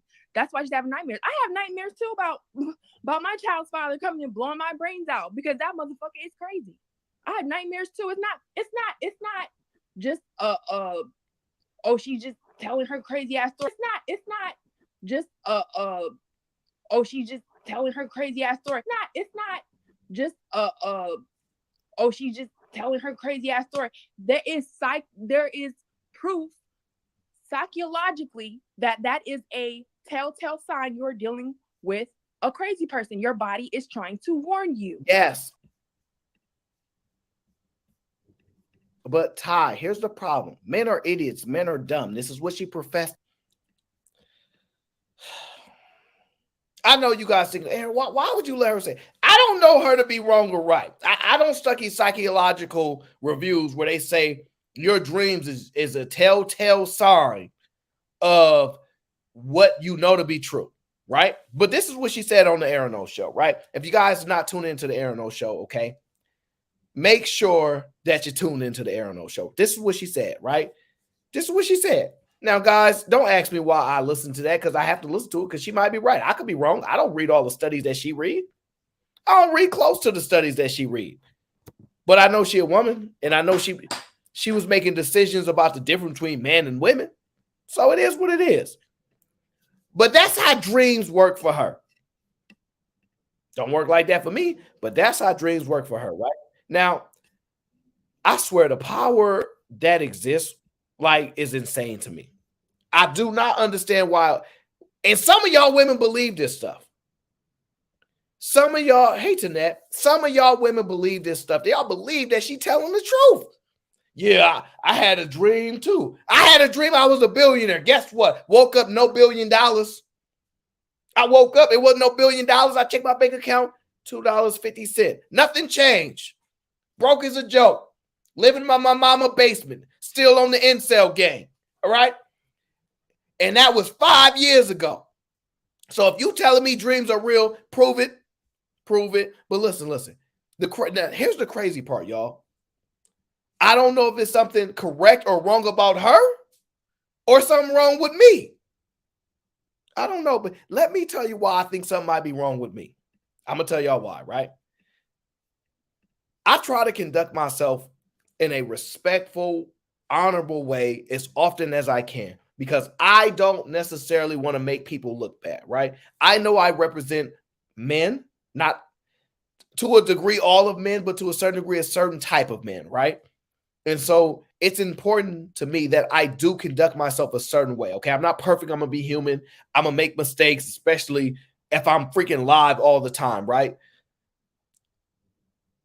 But the way it's described how men are versus women and this stuff, it's very, very messed up sometimes, right? And I don't fight every battle because I like to win my battles. So I don't fight every battle, right? I don't put my soldiers at risk just to put my soldiers at risk. They mean something to me. I don't believe a person is a pawn just because their name is Pawn. All this stuff is true and it means something to me. But I could be wrong in this sense because listen, 1 potato, 2 potato, 3 potato, 4. If this person say it, then it might be more. If she say this nonsense, why would I be shocked if more people say this nonsense? Now, I'm over here doing research. It's what I do, right? I'm doing a little bit of research. And this lovely woman comes across my screen. Now, listen. Open your ears. Y'all have got to hear this. JB, listen, brother. Open your ears. You've got to hear this. You got to hear this. Check this out, y'all. Because women don't cheat. Especially black women. Black women do not cheat.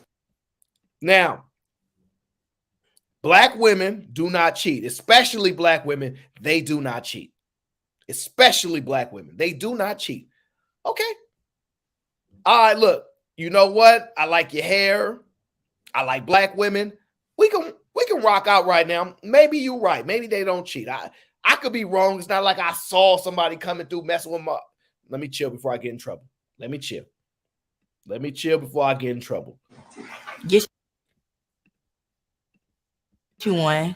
If a woman does something to you, she's most likely getting her lick back because you did something to her. So women. If a woman does something to you, it's most likely her getting her lick back because you did something to her. It's not like she'll do something wrong to you first, right? Because women don't do that, especially black women. Her words, not mine. If a woman do something to you, she's just getting her lick back. Here's the thing. I'm not really into getting licks backs, all right? I'm not into that type of stuff. If you violate the terms and conditions, you violate the terms and conditions. It's void. I don't stoop to other people's level. It's not a benefit to me, okay? It's a lack of character. If your character is here, your honor is here, your principles are here, you don't stoop down to nobody's level because they did something to you. You move around. You move away from them. Now, there are certain circumstances where dog eat dog, you know, you take my dog, I take your cat, fine. But in most cases, you are here, you should not go below that. This is why when you see people say things, they might say something about me, this, and that. This is why I don't entertain it. This is what I believe. This is how I move, and this is where I stay. I might go up, but I'm not coming down to discuss these things with y'all, right? I'm not a you did something to me, I'll get you back later type of guy. It's not my thing. You cheat on me, I cheat back. It's not my thing. I don't do things because you did something to me. This is why women, like to me, women actually have a better case to cheat if they just cheated because they wanted to. Not because of something you did, because then it would show their own true desires. Like when a guy just messed with another woman, and I'm not saying right or wrong, he doing it because he just wants to do it. It's not because you did anything to him.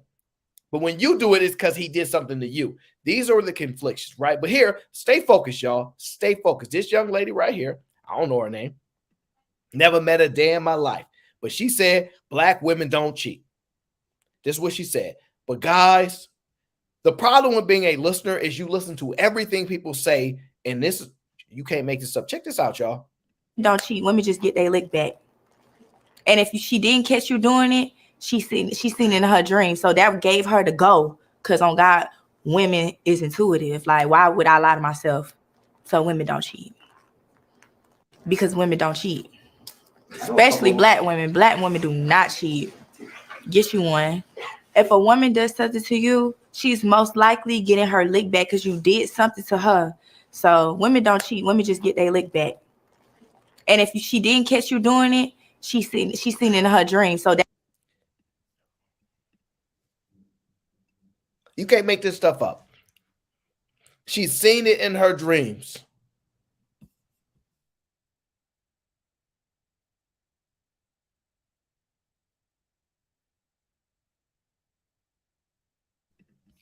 You cannot make this stuff up. Black women, I need to get y'all to see the lottery numbers in y'all dreams ASAP. We ain't got to be broke no more. We ain't got to be broke no more. Just dream about it. You know what? It's so funny. One of my favorite songs, because I like R&B more than anything, but one of my favorite songs is by Young Jeezy. It's called Dreaming, right? Featuring Keisha Cole, right? She from Oakland, right? And I think Keisha Cole's an attractive woman. And she can really, really sing. And I love singers. Like, I like that type of, that's more my thing. I'm not really into rap this way, right? But what is it with black women and these special dream powers that y'all have? If a dream happened, oh, I heard it happen in my dream. You was cheating on me. Who is Lisa? Who is Shaniqua? Who's Jasmine? I was asleep. What you mean? Nah. We know how sleep works. I be dreaming, and the stuff that I dream about is real. These women crazy. And y'all think we should be dealing with women like this. And don't get me wrong. Don't make me find another video. And I got it, but I'm not going to play it today. I'm holding it. I'm holding it. Don't make me play another video about another woman talking about dreams, because I got it. And listen, it crossed racial grounds. It ain't even black women. All y'all women talk about dream and stuff work. And I ain't gonna play it today. That's for another show. That's for another show. But I'm tired of this. I'm about sick and tired of this. If another woman if she dare talk about dreams one more time, I'm almost gonna break my own rules. Listen, if another woman talk about dreaming one more again, I'm gonna run into a wall, knock myself out, go in my dreams and strangle her. I'm gonna go in my dreams and beat her down.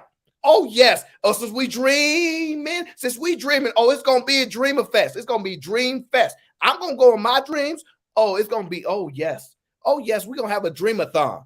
Your dream versus my dreams. We're gonna see who hit harder. We're gonna see. Because I don't get to knock your head off in real life, but in my dreams, oh Lord, it's gonna be a problem. If I catch you in my dreams, it's gonna be a problem. Because all y'all dreams is real. But let me catch you in my dreams talking that talk. Oh yes. Don't worry. Got something for y'all.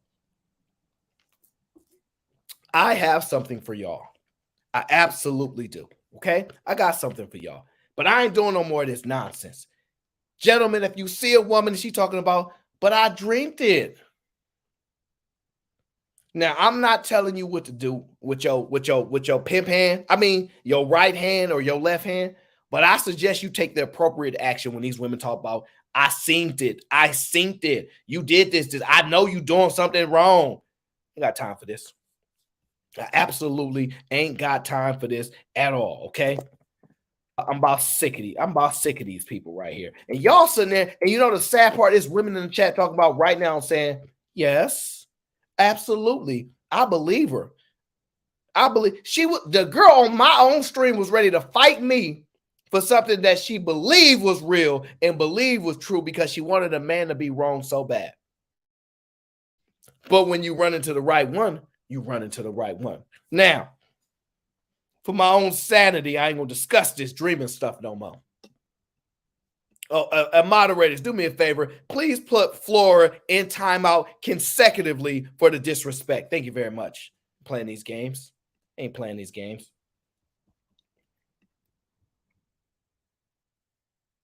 I'm not playing these games. Shout out to Christian says, it was all a dream. I used to read Word Up magazine. Yeah.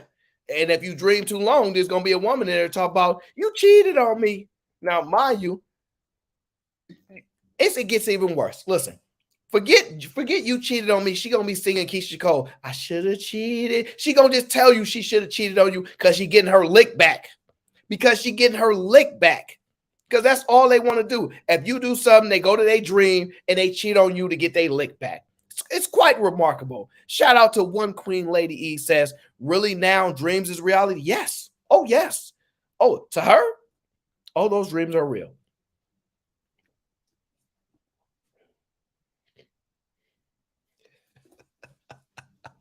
Oh, man. Somebody sent me a cash up. Let me read what they said. These people, man. This is what it says, y'all. Matter of fact, I'm going to show y'all too, by the way. I'm going to show you. Y'all know me. I show what it says. This is what y'all can see here. It says, old women dream about fish equals someone pregnant. Y'all know that old dream stuff? When they tell you, oh, yeah, I had a dream about fish. Somebody pregnant. You know, grandma had a dream about fish. And someone, how come granddaddy can't never have a dream?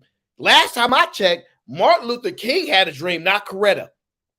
Now, I know y'all want to give the credit to Coretta Scott King for holding the family down. I know y'all want to give the credit to Michelle Obama because Obama would have never won if it wasn't for her. Why can't Grandpa ever had a dream? What's so wrong with the men? Is the men are men really that bad? That y'all will be fighting all day and night about a man, ready to beat up another woman about a man, but men are so bad? I don't believe it. I don't believe men can be that bad to get you to fight your sister and fight your best friend over a man if they that bad. No. I'm tired of this BS. I'm about tired of having this argument with y'all. I ain't about to keep playing these games. I can only solve one problem at a time. T.O. says, why you think men start doing drugs, dealing with them? Hey, listen, I'm about to get addicted to drugs real soon. If I do any more streams when I got to deal with women like this, if I have to do any more streams where I have to deal with women like this, I'm gonna go crazy. Y'all gonna be like, Aaron, what happened? You were so disciplined, brother. Now you're strung up in the mean streets of San Francisco. Yeah, but the thing is, if I do get strung up, they're gonna give me a place, they're gonna give me the needle, they're gonna give me all the things I need to put myself out of my own misery. So at least I can really dream for real. At least I can really be in another galaxy, in another world, dreaming on that. Because I'm about tired dealing with y'all in this conscious land. Because it don't make no sense. It really, really doesn't, okay? One problem at a time. One problem at a time, all right? Now, because I ain't about to be dealing with y'all all night, I'm going to get to the other conversation, okay? I done took y'all to Africa. I done try to get y'all minds to wake up about what's going on, but I ain't about to keep talking to y'all about it. If y'all don't care enough to see what's going on around the world and really find out how it really impacts us, I can't do much for y'all, right? But my mind is curious enough, right? And I'm not even into politics like that. Then I took y'all to the dreamland. We went dreaming. I ain't going back. Listen, y'all ask why I'm sleep deprived, because I'm afraid to dream. Because I think women like that gonna pop up. I think women like that gonna pop up talking about, Aaron, it's not personal. I just really think that women know and they're the true God. Because look, the last time I had an experience with the divine feminine, she was telling me, this is important. She was telling me how a lion is a predator, but a lioness, I don't know. I promise you can't make this stuff up. She told me that a lion is a predator, but a lioness, she need to do more research on that because she's not really sure if a lioness is a predator. Sometimes you just got to let the work, okay? Show your work. Show your freaking work. That's why I do these shows, so you guys can learn. When I'm gone and Aaron O show is still rocking and rolling, you will learn the proper techniques to engage. Because success is what we shall get. Shout out to JB. Because I'm pushing for Haiti. Because I'm tired of these French too. One time Kaz, sorry, shout out to Cam. I love Cam. One time Cam pissed me off in a dream and I woke up tight AF. 2 minutes later when I was fully awake, I laughed my butt off at how stupid that was. What do you mean, JB? You mean dreams aren't real? Oh, because you're a man. Because you're a man and you had a dream, it couldn't have been real. You silly. Oh, silly rabbit. The dreams are for women. Silly rabbit. Dreams are for women. How dare you have a dream, JB, with the possibility that Cam gonna piss you off in the future? Because I believe it's a possibility, a low one, but a possibility. How dare you dream that could happen? And then you wake up and go, silly rabbit. Dreams are for women. Yep. Learn your lesson, JB. Don't dream no more. That's why most people can't have dreams. See, I've been struck with the worst bug because I dream visually, right? So a lot of times you'll see me on cam and my eyes are closed, right? Because I have an ability to visually see images in my mind. I don't have a photographic memory or can remember a lot of things, but image wise, my mind gets flooded with an image and the reason why words mean so much to me because I can envision myself actually being there when I'm listening to words. So I close my eyes and I can envision it and it feels more real to me. So that's why a lot of times you see me on stream and my eyes are closed because I'm envisioning things. Like I'm listening and I'm trying to take myself there, right? That's part of some of the ways my brain works, okay? And it is what it is. Now, I'm not about to keep doing this with y'all. I'm going to get to the real trouble, all right? We're going to get to the real thick of things, all right? Shout out to Roddy says, LMAO, stop, real facts, okay? You know me, I show what I show, okay? That's what it says there. Now, I hope that wasn't a dream. TL says, why don't they ever dream about themselves being wrong? Man, listen, gentlemen, shout out to TL. I'm going to give you the secret sauce, right, to how you maintain long-standing relationships with women, okay? And I don't even just mean sleep with them. I just mean to be friends with a woman. Because if you sleep with them, it changes the dynamics. This is very important. Do not expect a woman to say, I'm sorry, and shut up. Let me repeat. Do not expect a woman to say, I'm sorry, and shut up. Almost never in the life of mandom, never in the life of mandom have you heard a woman say, I'm sorry, and shut up. It's not going to happen. What's going to happen is this. You right, I'm sorry. But I'm just saying, I was feeling like this, and then when you said what you said, I just felt like this, and so I was upset. Or, I'm sorry, I know I was wrong. It's just like, I don't think it's my fault. Like, you're not going to hear a woman say, I'm sorry, and shut up, okay? Test it out on these panels. You just saw the woman that was dead wrong said, I deny people experiences, what I don't do, okay? Especially, hold on, y'all. Give me 1 second. Aaron, you need to stop crying. Moderators, please put Flora in timeout consecutively for the disrespect. Thank you very much. And if you're not going to even contribute to the show, Flora, I'm not about to play no games with you today, all right? All right, you're already running out of real estate around these places, okay? You can't go back to Fight Club for many reasons. And so it is what it is. Just shout out to Tanette. She says, Aaron, you are amazing. Now, Tanette, thank you, Tanette. It's been a long time. I hope all is well.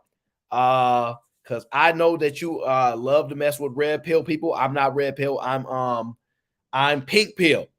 Yeah, I like Nicki Minaj. Okay, pink pill. Shout out to her. But no, all seriousness, this nonsense stuff got to stop. Okay, now this nonsense stuff got to stop. Now I'm gonna open the panel for this last part of the show. This is the third leg of the show. Okay, we gonna get to the thick of thing about getting rid of gangs. Okay, we gonna get to the thick of things. On to the thick of things. On to the thick of things. We're going to get to it, okay? And I'm going to open it up to my people, okay? Now, rules are rules. Do not come up here swearing because we got a swear jar. All right, my gang is here. GBG is in the building. Do not be playing around, all right? I'm not about to play these games with y'all. I'm not about to do all this, all right? And shout out to Roddy for being the sponsor of the show, holding me down. GBG was the last sponsor of the last show. We having a good time. But I'm not going to play with y'all tonight. I'm not playing these games. So let me do this. I'm going to allow these crazy people to be civilized today. We're going to be civilized as we go to the third leg of this conversation because I need y'all insight on how to get rid of these gangs. I have a thought process. And you guys tell me what you think. Some of y'all might think I'm a little crazy because I am. But this is important. I think this is a very important step, and it shall get done. Okay, let me find the play. And I'm only on bottle number 2, by the way. I'm only on bottle number 2, so I got about 3-4 bottles before the show ends. Once I run out of water, I'm done with y'all. Okay. T.O. says their sorry is but baby and pull out a cheek. Facts. Listen. When your girl is sorry, bro. She give you those puppy dog eyes, like, you know, when a dog mess up, she give you the puppy dog eyes, and then all of a sudden be like, you want anything? You want me to go get you something? Like and you know what they trying to do. You know they try to make up. When a woman really wrong, all she do is when you laying down, she be like, I'm sorry. You know what she trying to do? She trying to make you forget about how wrong she is. We not going to forget. Some of us, man, is disciplined, all right? Some of us part of the GBG gang, we come from cheeky camp. We disciplined, okay? We ain't falling for that little trick. When y'all be talking about, I'm sorry. We ain't trying to hear it. We ain't trying to hear that. We know what y'all about to do. We know y'all think y'all gonna just pull down the shorts. We not falling for it. I know we know that game. We seen that play too many times. Men, be strong.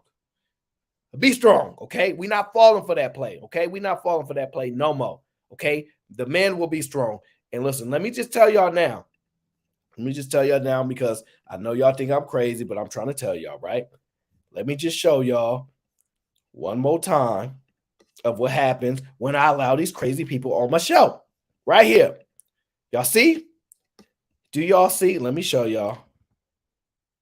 Right here. Scroll down. Right there. You see that? You see those last 2 shows? Limited monetization. And the reason why is because the swear jar was in effect. But luckily, Uncle Logic paid for the swear jar for y'all, so y'all got to go crazy, right? But every time I let you up here, you get the cursing, and everything goes yellow because of y'all. Let me do it myself. Let me go back to my stream and see me cursing and screaming and yelling so I can put my own in the swear jar, okay? Don't y'all come up here on that swear stuff. I'm not playing.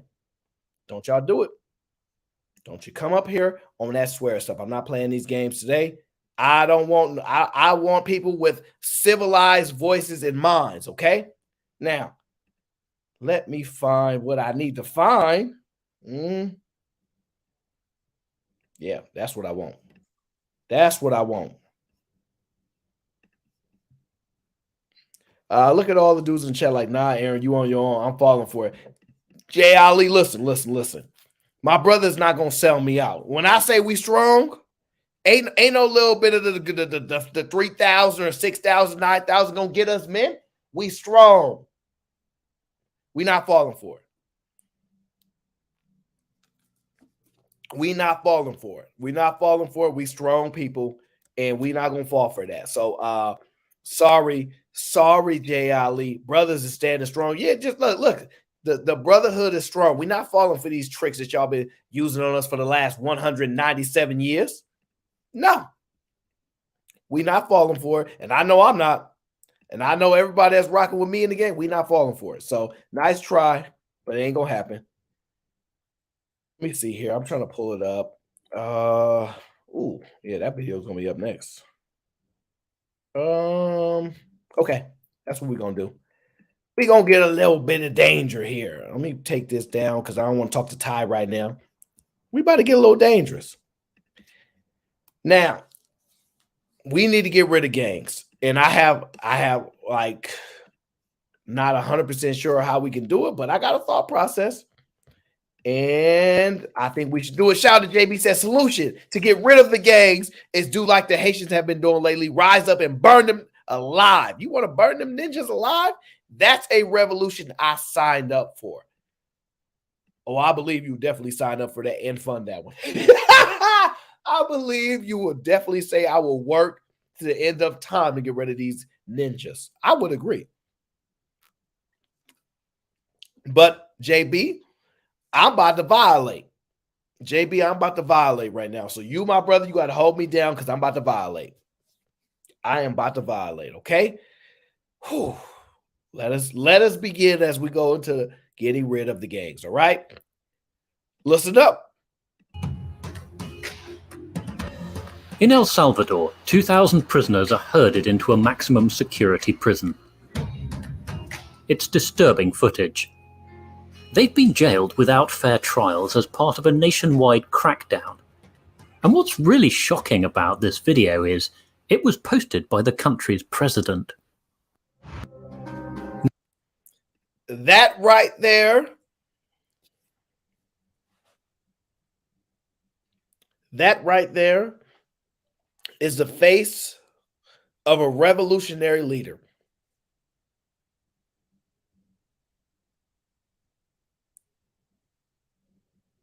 It's the face of a revolutionary leader.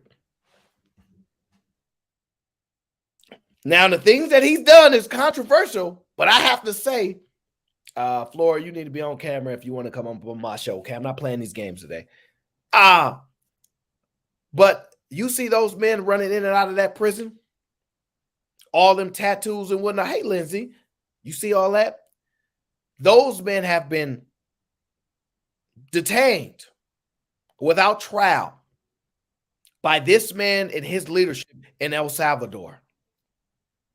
This is important, y'all. This is very, very important way that I believe that we getting rid of the gangs, okay?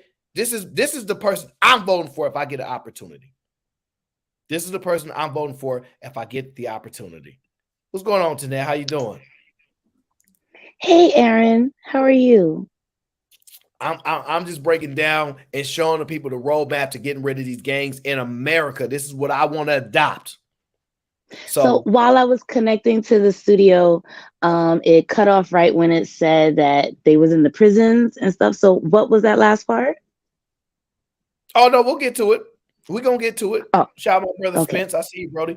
We're going to get to it. I'll back it up just a slight bit. You'll see. You'll see it. We'll start right here. Right here. It's disturbing footage. They've been jailed without fair trials as part of a nationwide crackdown. And what's really shocking about this video is it was posted by the country's president. Nayib Bukele has locked up tens of thousands of young men. Yet across Latin America, he's more popular than the Pope. I travelled to More popular than the Pope. I know y'all don't know how like powerful and popular a Pope is, but he's more popular than him, and for good reason. You'll find Salvador to find out why this increasingly authoritarian leader has approval ratings of 80 to 90%. President Bukele offers a playbook for how to dismantle a democracy while remaining popular.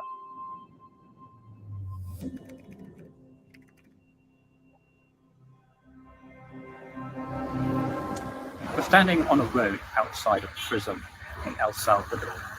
Tens of thousands of young men are being rounded up by the police, accused of being gangsters, and locked up without anything remotely resembling a trial. Along this road, mothers of them wait for a possibility of a glimpse of their son either being transported out of the prison or sometimes tragically taken to hospital. Now, pay attention. Those there are the mothers of those people that y'all saw, wearing all the tattoos, all that, been locked up prior to trial, prior to due process and all those things. That is true. These are the women. These are the women. This is important, y'all. These are the women that enable this behavior. Yes, these are the women that enable this behavior. Why do they do so? Oh, it's not that hard to figure out. They benefit. Oh, yeah. Listen, why do y'all hear women say, I like scammers? Why do you hear women say that? You don't know women that say they like scammers, Jeanette? I don't know those women, but they usually are scammers themselves.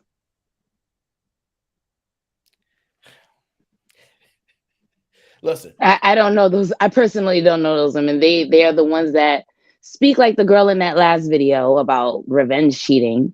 And, you know, they're just all about bread, no education, and they just want a scammer because they want to learn how to scam themselves. Shout out to Love. See, she says, nothing but the truth. I had to train myself to say I apologize for I was wrong, period. Now I'm working on teaching my baby girl it's real out here. Love, see, you are one of the most amazing people I've had the pleasure of speaking to. Very, very self-aware. It's very hard to do that. I find myself a lot of young men doing it because they learn that from their moms. But no, we don't like that stuff. When you wrong, just say you're wrong and be quiet. I'm like Ricky Lake, though. I'd be like, where's the father in this situation? So for all those mothers to be lined up to see their convicted sons, it's kind of like usually the ones that have fathers in their lives aren't even in jail. So at the end of the day, these are the enablers. And let me tell you why women are the worst when it comes to this. This is important, right? Doesn't matter what country we're in, where we're at. Women are always the number one people outside of prisons want to visit people that's in prison. They homies don't be visiting. Hey, bro, when I get locked up, you gonna visit? Nah, homie, but I'll write you a letter. I might put some money on your books, but I'm not pulling up. Always got women in those prisons, though, huh? Y'all the biggest enablers that exist. Women are the enablers of bad behaviors. Fathers try to destroy these sons and these daughters that want to be gangs and want to be fast and ran through. We don't play. But y'all are the producers of these people. Now, you can be mad at me for saying it, but this image right here is clear as day. No, we can't be mad at you for saying it because you're only stating the truth. And I feel like half of the time those mothers are afraid of their sons. So they just on some, just please don't hit me. And I'll give you whatever you want. Take my car, take my microwave popcorn, whatever the fuck you want. Just take it. So when it comes to them being in jail for doing something even extremely dangerous, they're like, oh, I better be on this line. I better put money in this commissary or whatever the fuck, because that's my son. And I'm very much so afraid of him whenever I support him. So even when he gets out, he might do something to me. So, you know, I'd be like, I think that's half of the time, though. Not all the time. The other times is just some dumb women just love thugs. They love that they raising a thug. They love that they fucking a thug. They love that they dad was a thug or whatever the fuck. So I have a curse jar. You're supposed to stop yourself from cursing. That's the goal of the curse jar. I'm so sorry. Well, how much is a curse jar? 25 cents?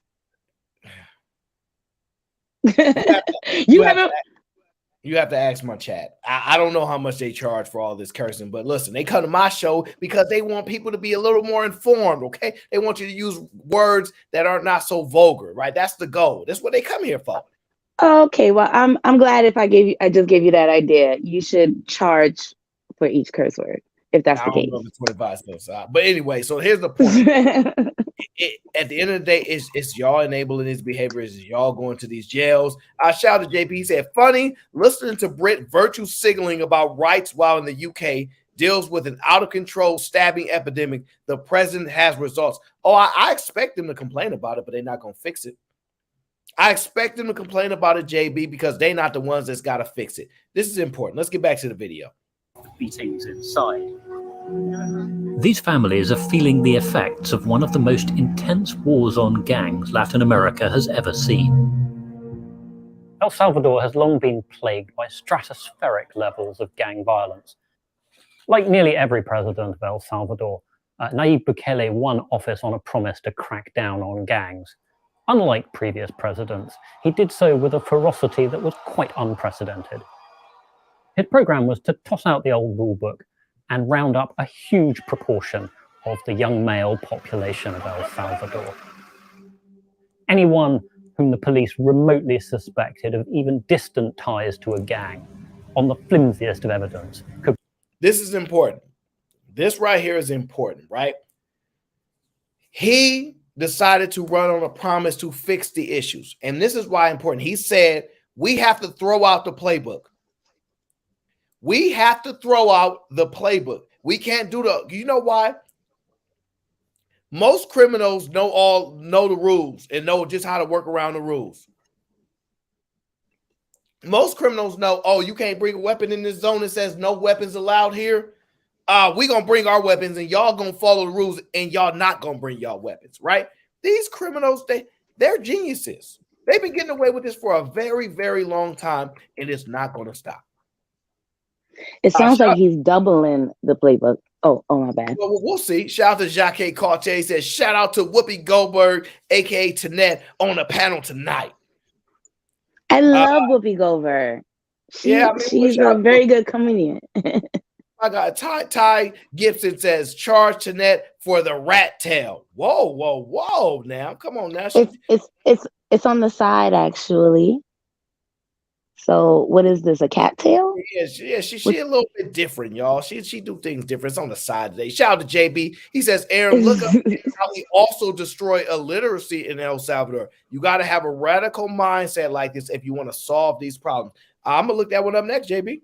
If you got it, send me the video, Brody. But this is the thing. I'm more focused on this gang stuff because I'm looking for the blueprint. I'm looking for the way that we can actually solve these problems because I honestly believe it can be done with the right leader and the right amount of support. Let's get back. Could be a dodgy tattoo, could be an anonymous tip-off.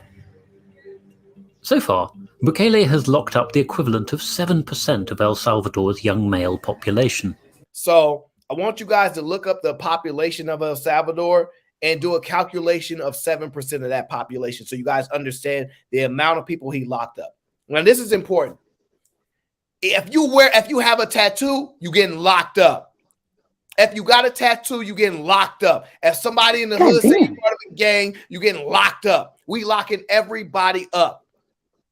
Everybody. You're going to get you're going to be on the sideline getting locked up, even though you ain't had nothing to do with it. It's a possibility. If you have any glimpse, if you have any ties, you getting locked up. He not playing. That's not a good solution because if you lock up the wrong person, which is someone who's just a young guy that does have a good head on his shoulders and going to school, whatever the fuck, you could turn him into a gangster by just locking him up because he happens to have a neck tat.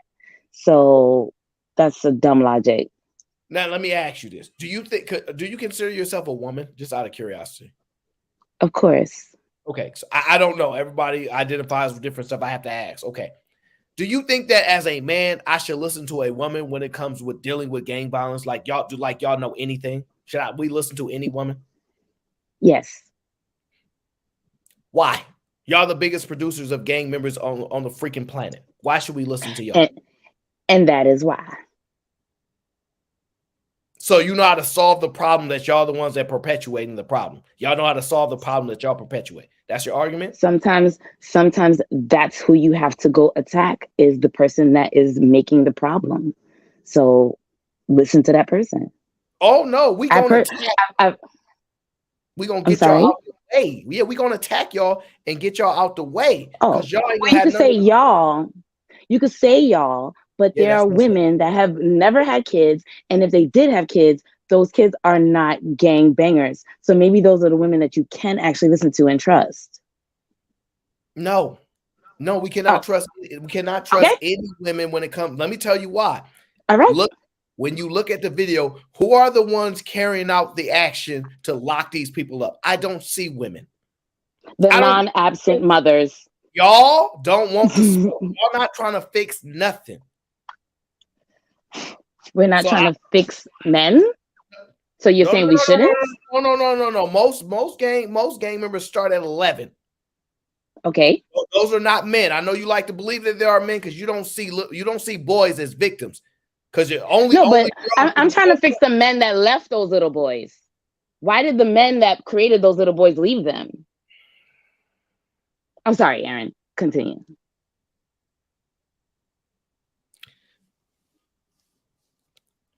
You cannot fix that man that didn't want to be with you no more. You can't fix him. You can either give him custody of the kid, but you cannot fix him. He's a grown man. He's not gonna listen. Most men ain't listening to no woman. You're absolutely right. Most men are not listening to women. So when those little boys realize that the man in their mom's life, which created them, is gone, those little boys feel like they need to be the man because they need to fill a shoe that is missing. And then they go out in the street. They go run with the wrong crew. The mother is already at work where she shouldn't be, because if dude was in the situation, maybe she could be at home tending to her children. But now he's just getting guidance from the wrong people in the street. And the mothers that are online at these prisons, that's all guilt. That's not I'm trying to enable my son to be a gangbanger more. No, that was, how did I allow my fucking kid, how did I allow my child to go down this path, whether they was a male or female?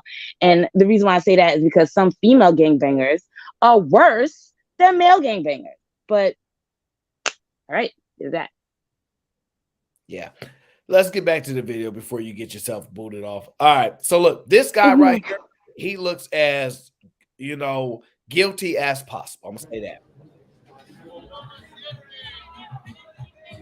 On the streets near San Salvador, people seem unfazed by Bukele's tactics.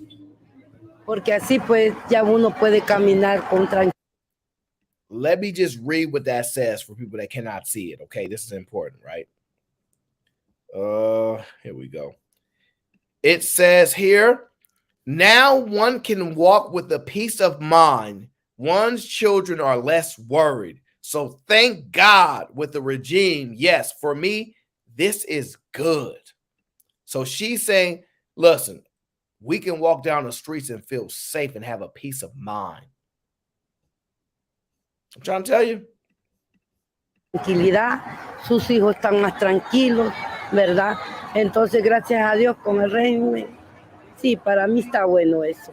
He's changed the balance of fear in neighborhoods. It used to be that gangsters could swagger into people's shops and demand money, and the shopkeepers would feel they had to pay up because if they didn't, they'd be killed, and they didn't think that anyone would do anything about the gangsters because that would require testimony, which everyone was too scared to give. Now that's changed. So this is important right here, y'all. So before, people were scared, terrified to talk against gang members and all that. They were scared. They let you ransack their shops. They pay you off because they didn't think the cops were going to help them. This is true. We all know the history of this stuff, all right? So that they're not lying about that. This is why. What did my girl Kylie Bell say? Don't listen to how safe she feels, Aaron. That's a woman. Oh no, we're not taking no advice from her, but we believe a woman feels safe. If a woman tells you she feels safe, she must really feel safe. Women don't tell you they feel safe when they don't. So we ain't taking no advice from her, but she is telling you how she feel walking down the street. So that's important. But we ain't taking no advice from her. You're absolutely right, Callie Bev. No advice from her at all. Zero, nunca, never with these ladies. Because a woman could jump that lady. That's why.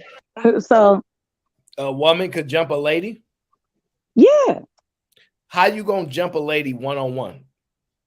I mean, like women, like the female gang members that want to initiate.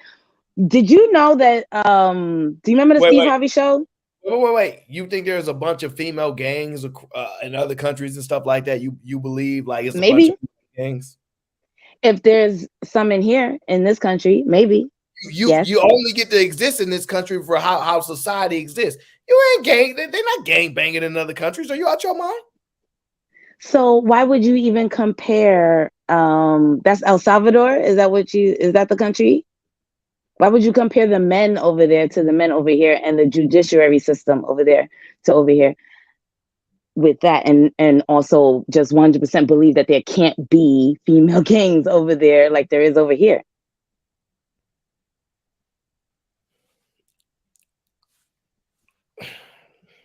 What female gang can beat? Okay. All I know is one of my favorite characters from the Steve Harvey show got shot in the head by a female who was doing an initiation for a gang. This was years ago. No. There are females in gangs. There are no female gangs. Okay. There's female gangs. They usually the female version of whatever set. Listen. You guys are confused with female gangs. Who do female gangs feud with? Other female gangs, the girlfriends of the guys that they boyfriend is against. And that's not a gang. That's what I'm trying to tell you. Those are not gangs. Sets. I'm sorry, I don't know the terms. Men know them lifestyle like that.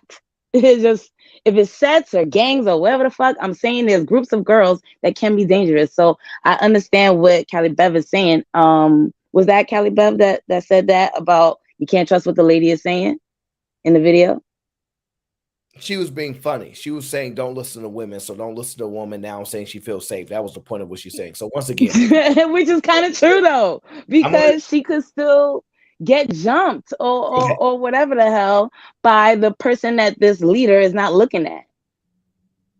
All right, let me ask you this. What female gangs have you heard of outside of the United States? None. I haven't even heard of this guy speaking right now, and I haven't heard gangs aren't real. Okay, they're not real. They only exist of a subset because men allow them to exist. Okay. They're not real. They're like okay. Let me give you an example. They're like the WNBA. Yeah, you could say yeah, I'm part of a gang, but you really under the wing of the men. Y'all a faction of the men's gang. Ain't no female gang just prop up and exist on their own. They negotiate and deal with being a faction part of the male gang, and they have the girl part of aspect of it. There ain't no real female gangs. They don't exist. Okay, Aaron, no problem. You have females in here that would like to lie to you and be like, oh, there are a bunch of female gangs. No, there's not. No one has lied to me. This is my own opinion. Yes, but you just admitted that you don't know female gangs abroad. You're talking about the ones that exist in our society that we allow them because I live in my society. I'm so sorry that I can only speak about what I know. That's why I was trying to tell you. They only exist here. Okay, what gang have you ever been scared of? I've never been scared of gangs. Name a female gang that you know history of or you were actually scared of. That's just a gang on their own and not a part of a faction with a male gang. Police. Gang. CBG in full effect. Tell that little nigga we just dropped the bread. The sniper you waiting outside for that air. My gang sit up and I know they gon' blast. The gang said they had enough of her. They want to get back to the video and stop letting her derail. I'm going to explain this one last time for you today. There ain't no real female gangs. Yes, there are female gang members. They are a faction of the male gangs. If you take all the male gangs off the street, you think there's going to be a bunch of female gangs running stuff? They're a faction of it, okay? You got to understand this, all right? And you only exist in America because how the society allows it. Go to these other countries, you see those women are nice and kind. Nice and kind. Jesus Christ, I don't understand these crazy people. Do anything about the gangsters because that would require testimony, which everyone was too scared to give. Now that's changed. The gangsters know that just one phone call from an anonymous person can get them locked up indefinitely.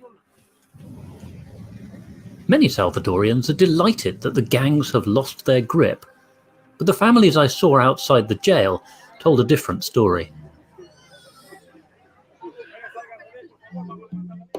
¿Y por qué agarraron a él? Pues no le dicen a la gente, solamente llegan y se lo llevan. ¿Tenía tatuaje? No, ninguno. Ni andaba en la calle tampoco. Nomás salía con sus hijas a la playa con su esposa. With over 70,000 people imprisoned on, at best, circumstantial evidence, it didn't surprise me that the women I spoke to wouldn't risk showing their faces. Mm-hmm. You bet not show your face. Now, I'm an avid supporter of this. Now you got people terrified that a phone call could get you locked up. You ain't even had to actually do nothing. I know this seemed like a violation, right? And I don't care. We have to meet the extreme with the extreme. Wouldn't you rather a bunch of innocent people get locked up? And let me just tell you, if the crime stops, right, and those people are locked up, wouldn't you say, kind of makes sense to me? Be honest. Wouldn't you say it makes sense to me, right? If I lock up a bunch of people, right, and the crime stop, and y'all say those guys aren't even gang members, then why the crime stop? All of a sudden the crime gonna stop? Nah. Crime stop for a reason. Y'all go listen. We're gonna get to that point in just a second. Shout out to Ty, says Sinette made Flora look like Island Girl Q. No, we're not playing those games. We're not playing those games, Ty. No, they don't look like Island Girl Q. We're not doing that. We're not doing that. We're not playing these games today. I am all for tipping people off and getting you locked up. Oh, Nino, I was expecting you to say that. Nino, you know I don't say nothing without the expectations. If they want to lock me up, that's up to them. Listen. If they suspect that I'm a member, whatever the case is, then they're gonna have to lock me up. My best guess is though, when they pull you from your job and you busy working and stuff, and you ain't got no tattoos that say this gang on you and all this type of stuff, they're gonna be like, ain't you. It ain't you. Look at all those people that they rounded up. All of them had tattoos of gang signs on them. All of them. They was running like this. I'm gonna find I don't have no tattoo on me. None. Wouldn't mark up my body like that. Some of y'all are forced to get the tattoo to be part of gangs. Forced to. So listen, they call, you get in trouble, you get in trouble. Listen, a sacrifice must be made. It is what it is, okay? And I'm gonna tell you another reason why. As we get through the video, I'm gonna tell you another reason why. You'll see. They didn't want to appear on camera because anyone can be locked up on no evidence in El Salvador, so they're terrified. This is Gustavo Villatoro, El Salvador's Minister for Justice and Internal Security. I challenged him on his government's erosion of due process. When will the people who are being held get their trials? How long will it take to finish their trials? Well, this is, we are working, the trial against them already started. 63,000 of them are under a judge decision in prison, but we expect maybe 24 months more to finish the trial against. And these trials, are they individual trials or group trials? In group. And what do you say to the human rights groups who say that this crackdown has been pursued without proper regard to human rights? We don't work for human rights organization. We work for Salvadorian citizens. I love it. Thank you. Thank you for listen. We don't work for all this animal rights communities and all this type of stuff. We are the El Salvadorian country. We for the people. And if you got to be locked up for 24 months, if you got to be locked up for 24 months for us to get the crime down, the violence down, so be it. As a matter of fact, we actually have something like this in play. It may not be for gangs, but we have something like this in play, okay? You guys familiar with terrorism? If the United States government suspects you're a terrorist, they can lock you up without due process. If they suspect you are a terrorist, they can lock you up without due process. It is what it is, y'all. We got things in play for like extreme circumstances, okay? Now, how do I feel about due process, Lindsay? I don't care. I think that particular country was experiencing some of the highest levels of destruction and death in their country, and they took extreme measures. I believe that the violence in America, in particular with gangs, are getting close to the extreme. And I think we need to do something extreme. You remember when Rudy Giuliani said, we're going to do stop and frisk, and it somewhat violated people's rights and whatnot? Guess what? Crime went down. Call it what you want. Crime went down. Crime went down. It's not just due process that Bukele's government is chipping away at. He's dismantling other checks and balances, largely in the name of keeping Salvadorians safe. So he purges the judiciary of judges who want to restrain him. He's reducing the size of parliament and gerrymandering it to increase his party's control. He's even using crime as an excuse to gag the media by passing a terrifying law which imposes jail sentences of 10 to 15 years for any report that causes anxiety or amplifies, supposedly, any messages from gangs. El Salvador tiene un futuro brillante por delante de nosotros. Gracias en gran parte a ustedes. For now, most Salvadorians are celebrating the peace that's come back to their streets. But over time, they may discover that they've traded fear of gangs for fear of a police state. Okay. I'm Robert Guest, a deputy. Yeah. So, yeah, I'm good with that. I'm good with that. This is listen, this sounds extreme, y'all, but I think this might be a good step.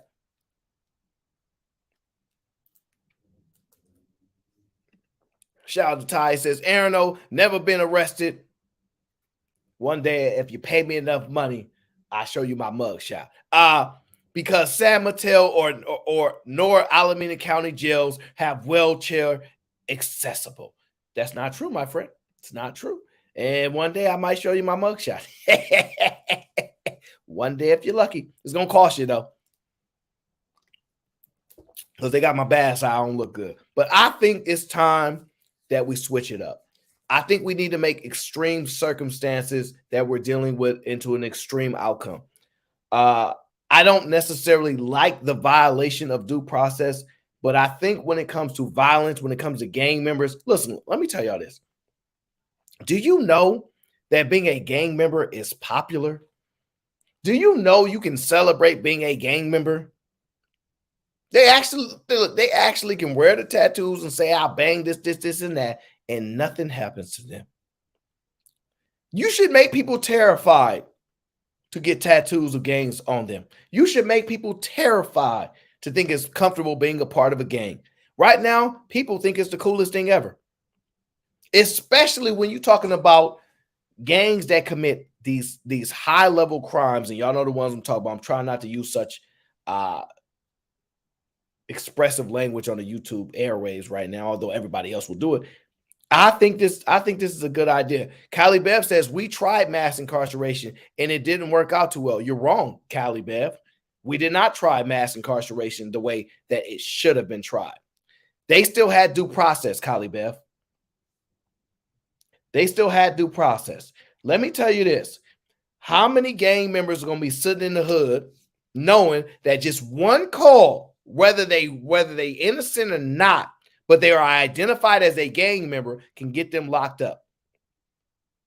They ain't even had to commit a crime. They just know they're a gang member. They just know that they part of a gang. You going to jail.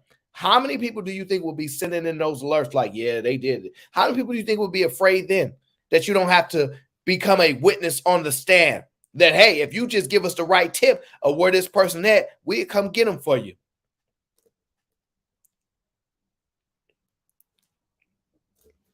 We'll come get them for you. I think it's a phenomenal idea. It's something that needs to be explored. I think y'all too scary. I think y'all too scary and y'all like these gangs too much. That's y'all problem. That's part of y'all problem. Y'all want to support these gangs too much and let these people run these streets and terrorize the children because y'all know y'all responsible for it, especially the ladies. Y'all know y'all responsible for this. Now, it seems like you guys are all in agreement with me. It seems like I have no people up here challenging what that leader of El Salvador is doing. So the fact that we should probably implement it might be a good thing. Nobody's against it. Most of y'all I see actually y'all making some small arguments, but realistically, this don't impact the women at all. They rounding up all the males. They rounding up all the males. The women ain't really getting impacted by this, but I think it's important. I think that we probably should look into this because I think this can be an effective thing, actually. Look at Cali Bell. Nah, you talking about implementing a worse system. No, I don't think it's talking about it. Are you what's so worse about them? What's so worse, Cali Bell? You think that they might lock up the wrong person and then what? Society won't stop. Society won't stop. Now, here's the thing, Cali Bell, because I agree to a certain degree that in America, this won't work that well. But I like to change the laws. I think we should, if you are suspected to be a gang member, then we should listen. And we have the technology to do it. This was the most amazing thing. We have the technology. We got ChatGPT, all that good stuff that the girl was talking about in my last stream when she was ChatGPT and everything. We got that. And we actually have enough people to vet these people. Oh, yes, we have enough system in place where we can actually go through the process and find out if somebody's actually a gang member. That's just the truth. Most of them on Facebook Live thugging right now anyway. So sorry, Cali Bev. I disagree. I know that the gang issue isn't too much of a problem for women. So y'all come to it with this all feeling. This is why we don't allow women in leadership positions, because y'all so weak that y'all think that for the better of society that a single individual should stop progress. No, I'd rather be singly wrong about incarcerating some false gang member than to allow gang members to run the streets. At worst, these people should not be having gang signs on them. They should be terrified, Cali Bev, to run these streets. We should not be living in a country where you're terrified of gangs. The gangs should be terrified of existing. This is the truth. It's just the truth. And bro, 45, I'm not scared. I'm not scared at all. But I think it's a problem. And I think it's something that people are not actually trying to solve, because one thing you don't know is violence actually make housing prices go up. Could you imagine that if, let's say, violence did not exist in most areas of society, do you think they could charge so much for you to live in other areas? You think they could charge me $2 million to live in Beverly Hills if all the violence in my neighborhood was damn near gone? The real estate prices will plummet. The majority of reasons that it's driven up, this is my opinion, my perspective, is because violence is a way to make you want to live in a different neighborhood. It is what it is. I clearly see that you guys hold tight to this United States way of this due process thing, but one day you're going to understand just how destructive these gangs truly are. How how much. I'm listen. I'm not even gonna make this a long show. I'm gonna get up out of here. I want to say this though. What will we be able to say about Black people's image if we got rid of gangs? I know you don't like it. What will we be able to say about Black people's image if we got rid of gangs? Because right now, the image, unfortunately, of Black people, and it sucks, is violence. It is what it is. But if we got rid of gangs through harsh things, I know it sucks. Some of y'all sons might gotta go, and it hurts. And it won't take us 24 months because we're the United States of America and we are a much better run country than other countries in most cases. And we got better systems. We got smarter people. We have wider reach. We have more money. We can do much better things than El Salvador can do. And we can lock people up without due process. And we can get them out fast enough. We can find out very quickly just how much, if they're part of the gangs, we can find out very quickly. Okay. It won't take that long at all. The fact of the problem is, y'all don't want to know what it's like if the image of us actually gets to change. And AL, I'm not assuming that they want gangs gone. I'm very much aware that they have no problem with gangs because most of them live in the neighborhood where they don't have to deal with them. I know that. I know that. This is why this is not an argument for me. This is why I'm not necessarily upset or ignorant. I know that the gangs are directly put there intentionally in society. I know that. I know that. So I'm not necessarily mad about that. But I have to tell you, I would love to be in a part of society where they didn't exist. I would love it. Tanette, what about you? Do you like gangs or do you want to get rid of them? So okay. I don't like gangs. Okay. And I remember the last time that I even heard of gang violence was like 2003, 2004 outside my window in Brooklyn. But sometimes I think about New Jack City, and then sometimes I'm like, Nino Brown kind of had a little bit of a point, a little bit. I didn't like the fact that he was just dealing crack to his own people. I didn't like that. But the other part of it, the fact that trying to build a community and have a society, I think you could take that with also the president of El Salvador, and put that together. So if the president of El Salvador was like, if you fucking up, but also you're not about this community and giving back to these people, then you also could be reprimanded because you're not doing your part. Okay. I'm like, just go. What's your plan to get rid of gangs? That I want to know if you don't like the El Salvadorian plan, which I like, obviously we might have to modify it slightly, but I'm fine with taking away due process. What is your plan to get rid of the gangs? Go ahead.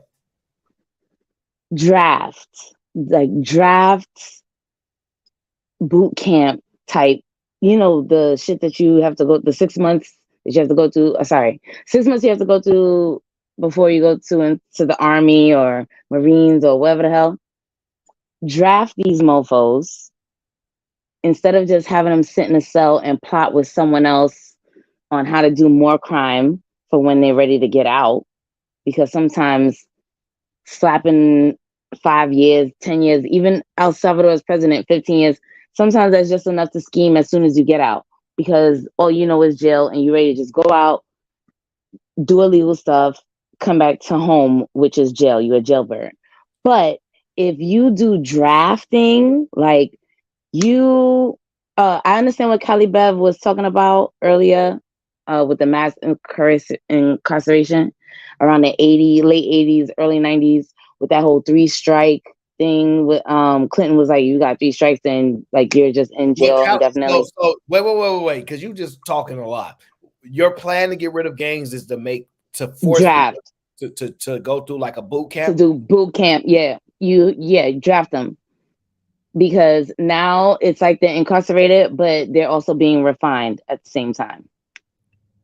You really think that's And gonna work? all of that pent up energy could be going towards fighting for America. Well, I don't like fighting for America, but I'm also saying that it's not just sitting in a cell rotting. Regardless if you was supposed to be there or not supposed to be there. Okay, gotcha. Ty says a gang of hairstylists need to jump to net and install the rest of her locks. Maybe JB can donate the locks he cut off. Yeah. JB, please tell me that you disagree wholeheartedly with Tanette's plan and you have a better plan, because No, I agree with you, Aaron. I think there's definitely some nuance here, right? So, like, obviously, as a basis, no one wants innocent people to be locked up, if they didn't do anything wrong, right?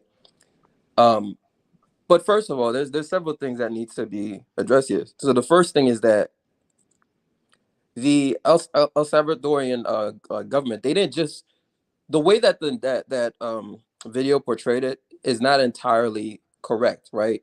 They know the people who have ties to these gangs, right? And they know this based on their tattoos, based on their areas. And I'm not saying it's foolproof. Like, I'm not saying that it's like there's definitely some people that are locked up that are probably innocent, right? But it's not the way that they're portraying it. I mean, I think the number that he even said is like 7% of the population, and they had a massive crime issue, violent crime issue. So it's not like they're just locking up all the young men, right? They locking up people that have ties to these gangs, right? That have been terrorizing these communities, preventing people from, even just being able to live regular, normal lives, preventing tourists from being able to visit the country, including, people who are, let's say American, like naturalized American citizens who are from El Salvador. They couldn't go back home, etc. So ultimately, it's not just this thing where they just throwing people, like they just locking up a bunch of people that didn't do anything like that. That their error rate is actually not that bad, which is why literally most people in El Salvador support this guy. I'm talking about over 90%. When you have I don't know anywhere else in the world where you have an over 90% approval rate.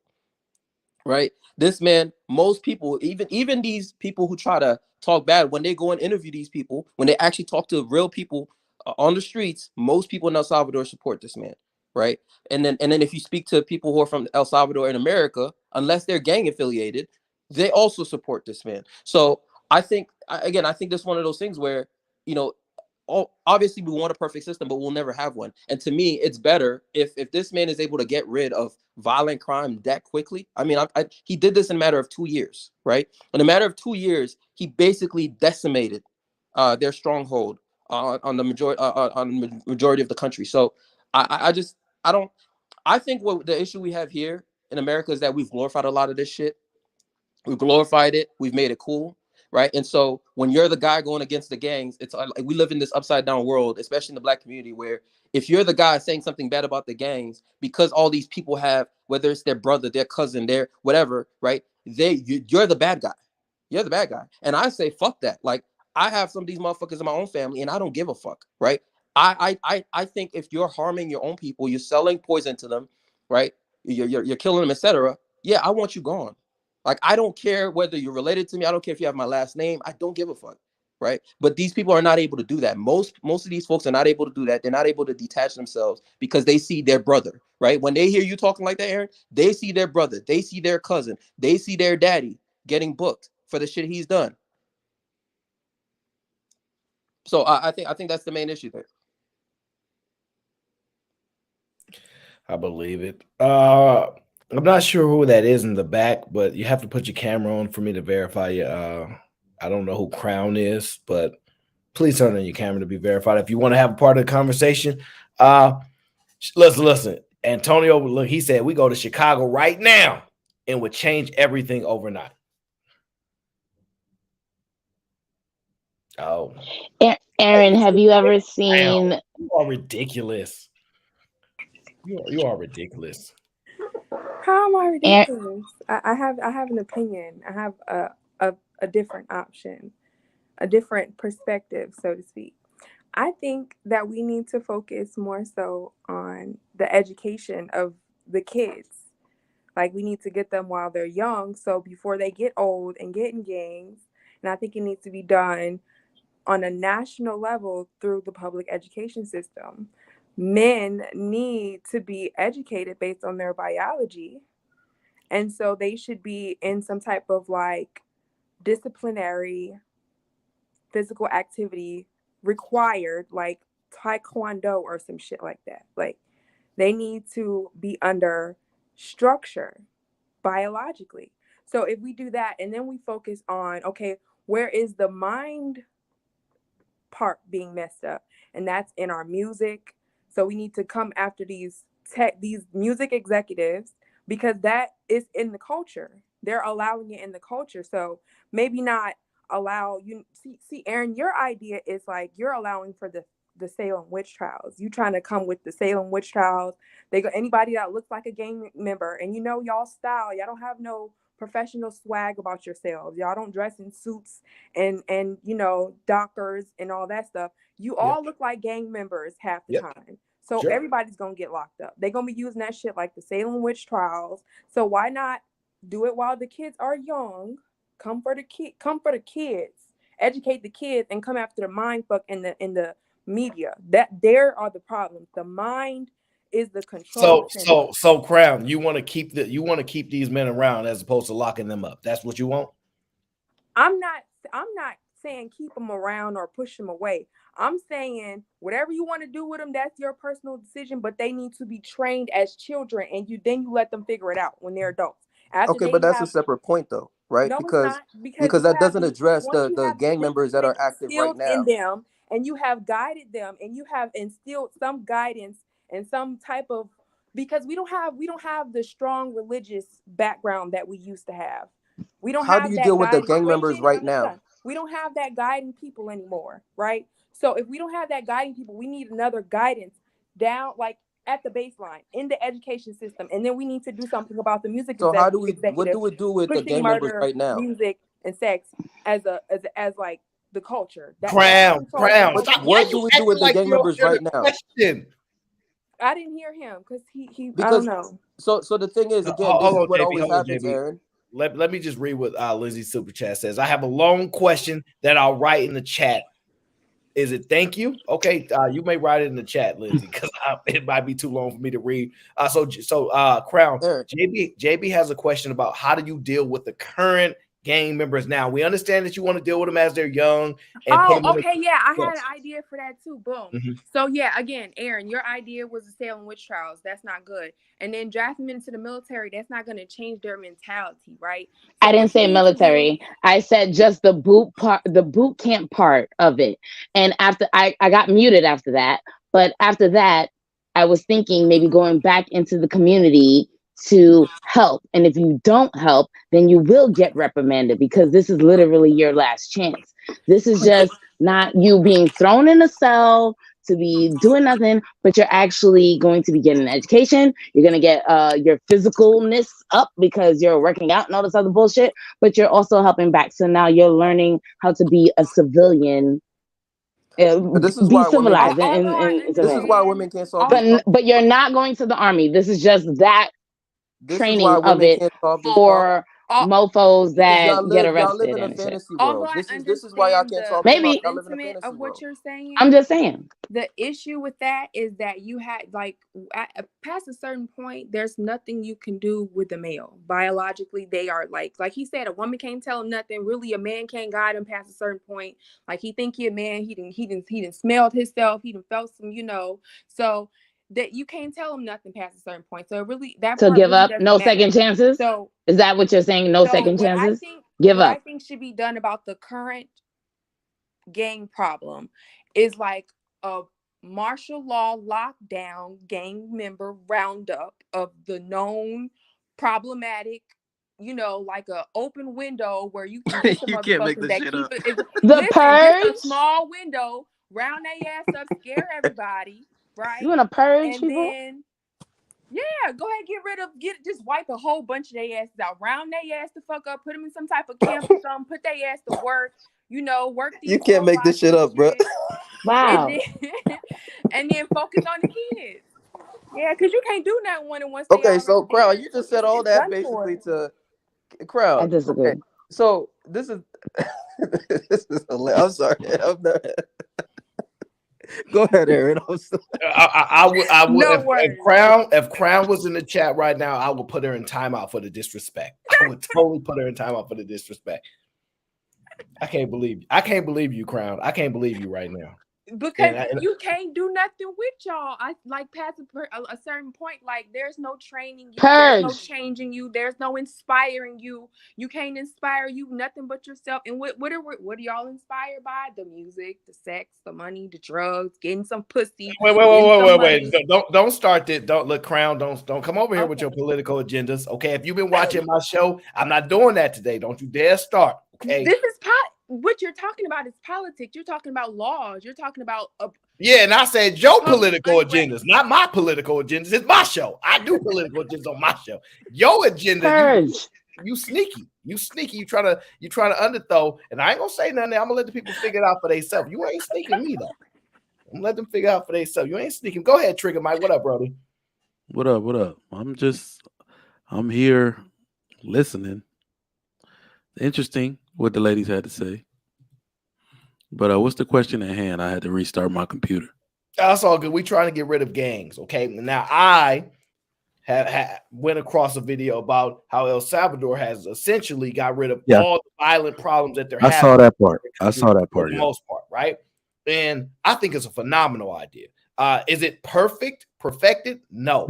But I do think the United States has way more resources in which we can implement a very similar system to one that exists when it comes to get rid of those top crimes. I believe we'll be able to vet gang members much quicker than 24 months.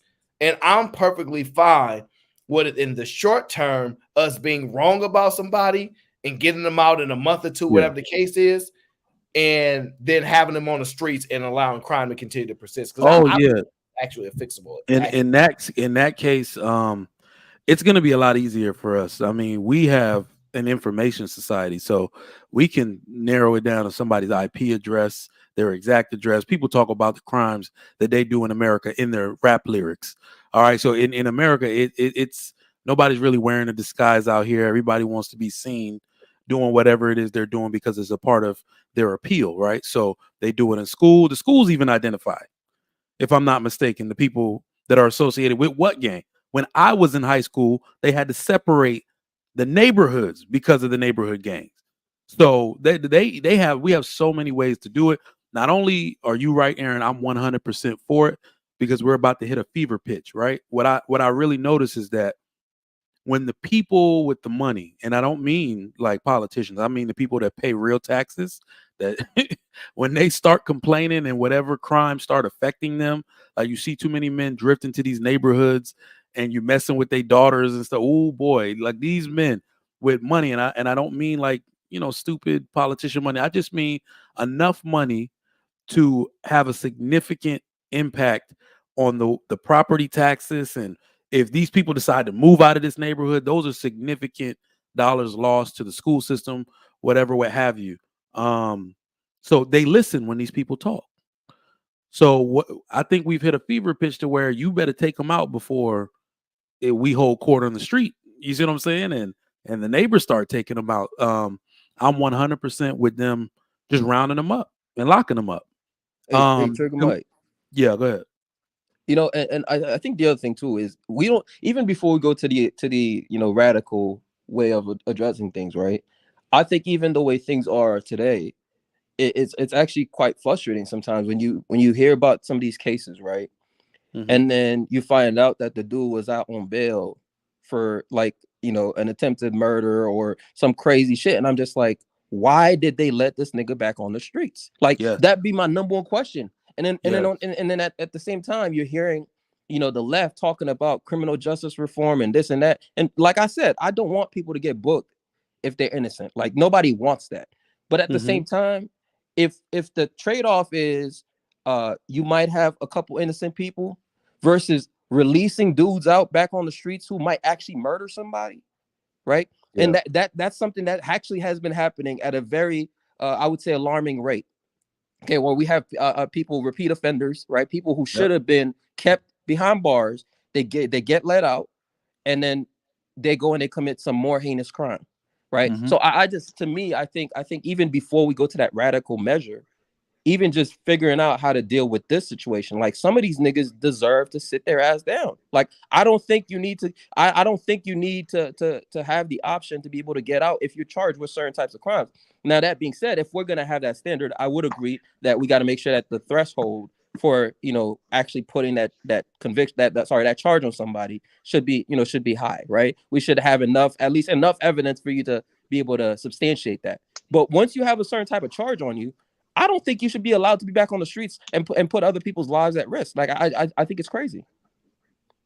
I agree. And some of those charges, I'm gonna give you president hand right now. Some of those charges are not gang affiliated. Some of those is child diddlers. I don't want to demonetize the channel, and they're diddlers, and they get out real quick as soon as they get locked up. So I don't think just necessarily because someone got a gang tattoo, maybe they never went back to that gang, like 20, 30 years has passed, and you still want to lock them up because they could be affiliated with a gang. But yet John Doe over here looking all normal with his slacks is a diddler, and he gets out as soon as whatever the hell. What system? See, this is the problem with people, right? Y'all like to offer your opinion about what the system, how it doesn't work. Does the system that you have in mind, you think that will work? I think what Jay Bizzle was saying is accurate. You have to look at what the crime is. Depending on what the crime is. There's no crime being committed at the time. Here's the problem, right? Because sometimes you can't catch them. Police sometimes show up after. Most show up. Time they show up. They after. always show up. So you have to understand, it ain't about the crime. It's about. But what Jay Bizzle was saying. Look, we got some. Listen. There are known killers on the streets. Yes. Because they haven't been able to catch them in the commission of a crime. We have to catch them. Even the president of El Salvador is catching them. But at his point, he's using a big ass butterfly net. See, this is what you don't. Yeah, exactly. You're right. He's using a big ass butterfly net and catching everybody and just hoping to catch as much crime as he could. Tinette, he's not though. That's what I was just explaining. He's actually not. The number that even the guy in the video gave was 7%. Right, and they had a massive crime issue. Okay, it was massive. So it's not like he's rounding everybody up. The thing is, yes, you're absolutely right. I'm sure there are people in there, right, who don't deserve to be in there. But you're absolutely overall, right. And I think his tactic has been: we know where the gang members are, right? The people generally know who they are, and so we're going to give them a tip line, for example, that they can remain anonymous and they can report these people, right? So now they don't have to put their lives at risk. We're gonna put people in these neighborhoods who are from these neighborhoods. We're gonna put them make them part of our military, so they already know who it is. The point is, he didn't just say let's go round people up, because if he did, most of them would be locked up. That's not actually what happened. What happened was most of them had some criteria for figuring it out. The criteria is not perfect, but guess what? Within 2 years, this man literally made El Salvador livable again. So what's the trade-off? What trade-off are we willing to accept? Are we going to sit here and cry about, we might have some innocent people? Or are we going to actually be happy that this man turned his country around? That's not my rebuttal. Hold up, Tinette. He turned his country around to the point where over 90% of his population support him and approve of him. 90%. How many presidents have you heard have approval ratings like this? Over 90%. None. And this is why I agree with that guy. This is why I was saying earlier before you came on that his rhetoric is great, but putting them in a cell, in a prison, is not going to make things better. Once you actually find these criminals and lock them up, then you need to refine them. You need to put all of their criminal activity energy into something positive, which could be how they condition civilians to be soldiers. Do that, but don't send them out into the army or whatever. Send them back into civilian activity, but monetized. And then also that their jobs is that they are giving back. That's all that they are. It's not that they just sitting in jail waiting to plot to get out and do more crime to get back in jail and do more crime and get back in jail and do more crime. My ears are bleeding, Tinette. My ears are bleeding. Tinette, you have to learn how. I would like to. All right, no, I'm not playing this game. Not playing this game. This show don't go like that no more. I made severe Let adjustments. me say this, Aaron. Let me say this, Aaron. That the reason why it's very dangerous for women to be saying what you're saying is because when these people that you're talking about get released back into the street, I'm not going to be scared. I'm not going to be scared. You should be scared. Women are the ones who can't defend themselves against these men. You see what I'm saying? So do you live, I don't want you to say if you live alone, but do you have a man there protecting you? Do you train daily? Trigger Mike. Trigger Mike. Tip of your hand, Trigger pick Mike. something up You're and not do that? listening to No, what I'm you saying. can't. So you can't Trigger Mike, protect you're- yourself against these men. To that, let him finish his thoughts like he let you go on your little diatribe. My bad. Go ahead. You see what I'm saying? Like if they need, when they get out, they're gonna be denied jobs. They're gonna need money. Whose money do you think they're coming to take? Mine or yours? Who do you think they're gonna step to first as a Trigger soft Mike, target? what she has wrong is she thinks that that they're gonna want to participate in these In type of these- things. Like, these- yeah, you need to go to No, they're getting paid to. They're getting paid to. Just like how soldiers are getting paid to be on reserve and do nothing and wait for a war. They're getting paid to, but at least they're doing actual let me activities. use this example. Trigger Mike, what I'm trying to tell you real quick is that those people that you're talking about still get released without being refined. I'm just saying, y'all take my taxes anyway. Make a program that when you arrest motherfuckers, when you arrest mofos, they go All through right. something Can you to change. categorize it for me? Are you talking about violent crime offenders or non-violent crime offenders? I'm talking about all offenders and different programs depending on what they offended. Oh, so you want a person on trial for Trigger manslaughter? Mike. Nope, we're not about to respond to her. Let me open the floor up to somebody else to get their thoughts. It's ridiculous. Beans, what you got on it, brother? Cali Bev. Yeah. What's up, Connect? No. It's Beans' turn to talk. Don't be yelling. I raised my hand first, but it's all right though. I'm a woman. Men first, Cali Bev. Wait your turn. Stop it, Cali. Stop. The title on your show says "Get rid of gangs." Mm-hmm.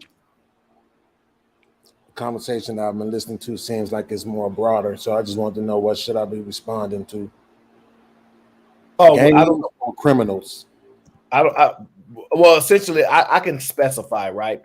So I should probably say more violent gangs, right? Because I don't necessarily have an issue with non-violent gangs as much, because if they can't produce violence towards you, they tend to have difficulties. I'm mainly speaking towards violence. Violence. Yeah.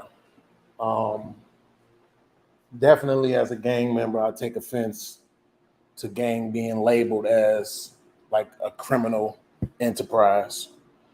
Because you got people here who don't want to look at America, right, as a criminal enterprise. They don't want to talk about how it got started, where it came from, how it was built up, or any of that. They just want to look at the best parts of it. So I think you should be able to do that with gangs as well. Gangs are not responsible for crime. I'm pretty sure if I look it up, crime existed before gangs did. So I don't know if you necessarily need to get rid of gangs. I don't think in America, in a capitalistic society, a pretentious capitalistic society at that, you are ever going to get rid of quote unquote gangs, which are members of neighborhoods who form together for whatever reason, for brotherhood, for protection, to create underground enterprises, whatever reasons they have, it's going to happen as long as these type of societies exist. And you've seen that throughout multiple cultures, not just Black, in this country alone.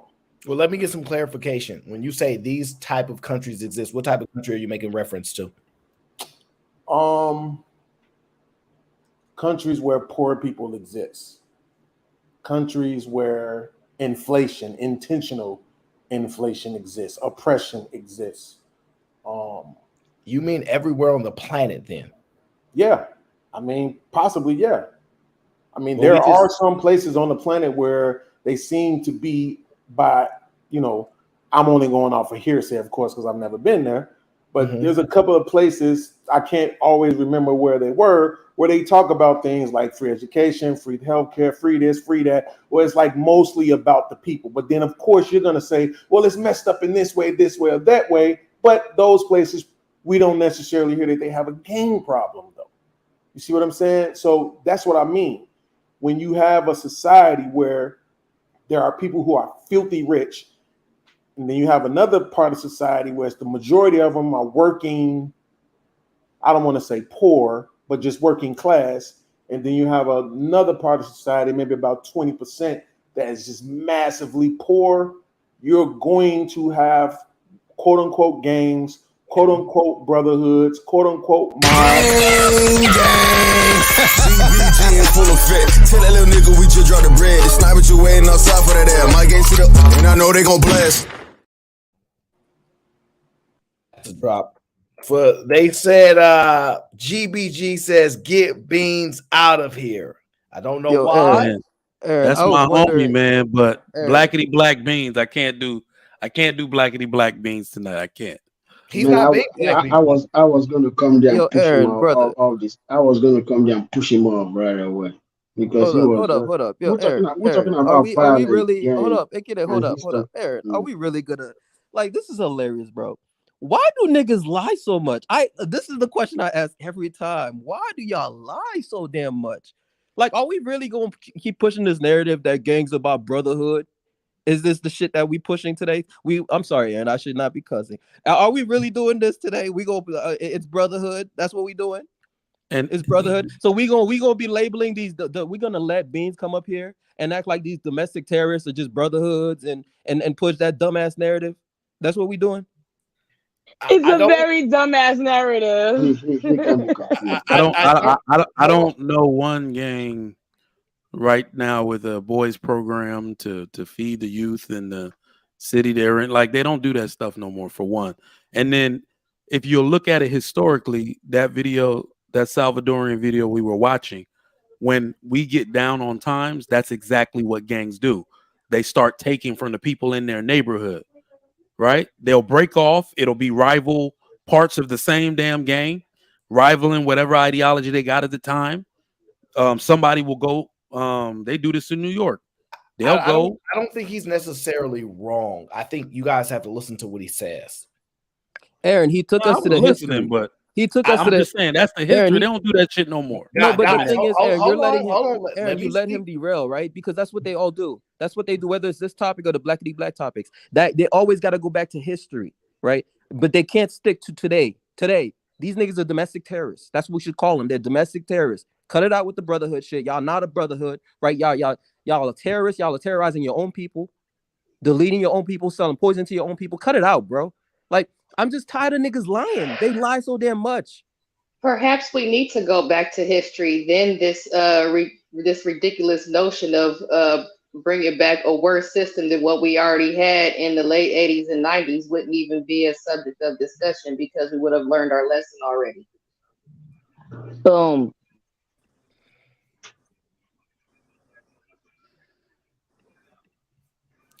Zoe, I can't see who that is in the back, and I'm not familiar with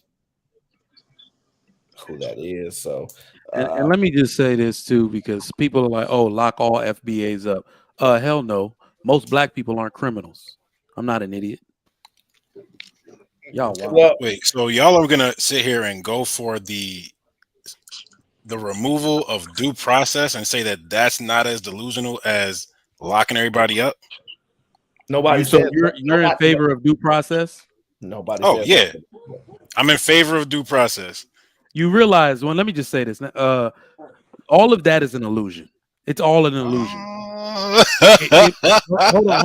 on. This sounds like the blackity black about to start up. Yo, it's all an illusion. I'm really in the matrix. I feel you. Yo, can I finish my statement? Go ahead. My bad. In every democracy or republic or whatever, it works until it doesn't work. It's a good idea to maintain order while order can be maintained. Then do they have martial law in America? Why haven't they not abolished that yet? but they got it. It's a contingency, and really more so what I'm saying, it's an eventuality. We're going to hit a fever pitch where none of this there's no more time for due process. We're going to crash the system as we know it. You know, if they didn't have the plea deal, people be sitting in jail for 10 years to get a court date. Okay, so due process is just an illusion, something that we do to make people think everything is fair and solidarity, but yet there are people who are in jail simply because they couldn't get a lawyer, so they copped the plea deal. Okay, fuck due process. I'm gonna send another due point. process. So fuck due process because hold up. Fuck due process because there's times where due process doesn't work.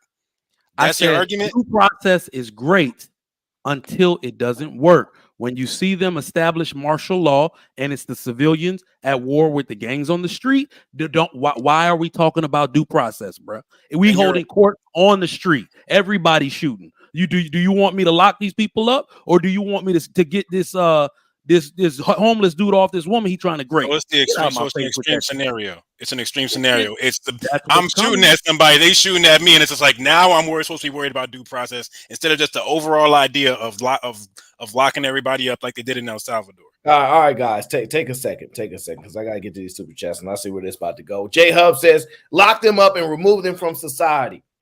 Well, and get no problems with me. Shout out to JJ Carver. He says, I was a VL entering the military and still kept the mentality and affiliation through the service. You have to want to change and remove yourself somehow. There is no simple solution here. I agree with that, JJ. No simple solution, maybe, but we're going to have a conversation about it. Beans, where you been, TVL? Don't do that. That sounds like some dry snitching right there. Blue Dream, hello, Blue Dream, says, let me find out, little podcast, a CRIP. Yeah, I don't think he is, but I don't know. I don't know how that stuff goes. Shout out to Trigger Mike says, for the swear jar, because he know the swearing is about to get turned up, and he don't understand why y'all can't use productive words. I want to go to Callie Bev because she wants to speak, and I don't want you guys to speak over her. Respect the ladies, okay? Nah, I'm just saying, y'all over here giving me deja vu. Like we ain't just do this already like 30 some odd years ago. Been there, done that. Didn't work out in the long run. Just look at all the stuff that's going on. Reason why some of the gangs are out of control as it is because we did, just in mass lock up all the OGs to keep the young niggas in line or whatever, whether they was out in the streets or not. Then we have people getting used to being in fatherless homes because all the niggas is locked up or whatever. We got that problem. Now people are used to it, and it don't mean as much as it used to when you didn't have a daddy in the house. See, you ain't never seen one. Callie Bev, you're picking a targeted time in America, right, where that makes sense. But if you want to go back to the 1920s and 30s, what you want to do? She's comparing that to the present. She's comparing that 30 years to the way people are now to make the case. So let me ask you, Callie, because one of the things that I want to make sure we're all speaking from the same contextual basis. You do realize it's not just black gangs I'm talking about. The cartel is here now. You do realize that, right? Yep. Mm-hmm. Okay. Yeah, MS-13 was around the 90s as well. Not just that. I mean, a lot of the American deaths from these drugs is actually due to the cartels today. Like most of these deaths in America today are a result of black gangs literally are fart compared to what's going on with cartel activity. I mean, just look at the most wanted list, right? Like some of the people on the top of the most wanted list are now cartel members, and like the FBI has a $5 million reward for one guy right now. $5 million. If you could just tell the FBI what this guy is, they'll give you $5 million, right? So yeah, I mean they're a massive problem. But that's why I go back to Jay Bizzle's point. I go back to Jay Bizzle's point of classifying what the crime was, but also my point of refining them. I mean, we can make jail fun. We could. You can get your education in jail. Oh my God! No. So let me explain this. Right? There's a whole Oh my bad. Go ahead. There's literally a time in history where you could see 1,000, 20,000, 50,000 people at one time together, and there was no violence. You cannot find a time where you can get these amount of people together, and that just not exists. Okay. The point of it is Callie Bev is wrong. She's talking about a particular time in history where they had the mass incarceration. Listen, first of all, let's be clear. When Rudy Giuliani put that stop and frisk in play, it was genius. Okay. It was genius. Did some people get violated? Sure. Okay. But the crime went down massively, right? So think about it like Aaron, did you live in New York when Rudy Giuliani was mayor? Remember this though, When Aaron. Rudy Giuliani was mayor. Aaron, did you live in New York when Rudy Giuliani was mayor? No.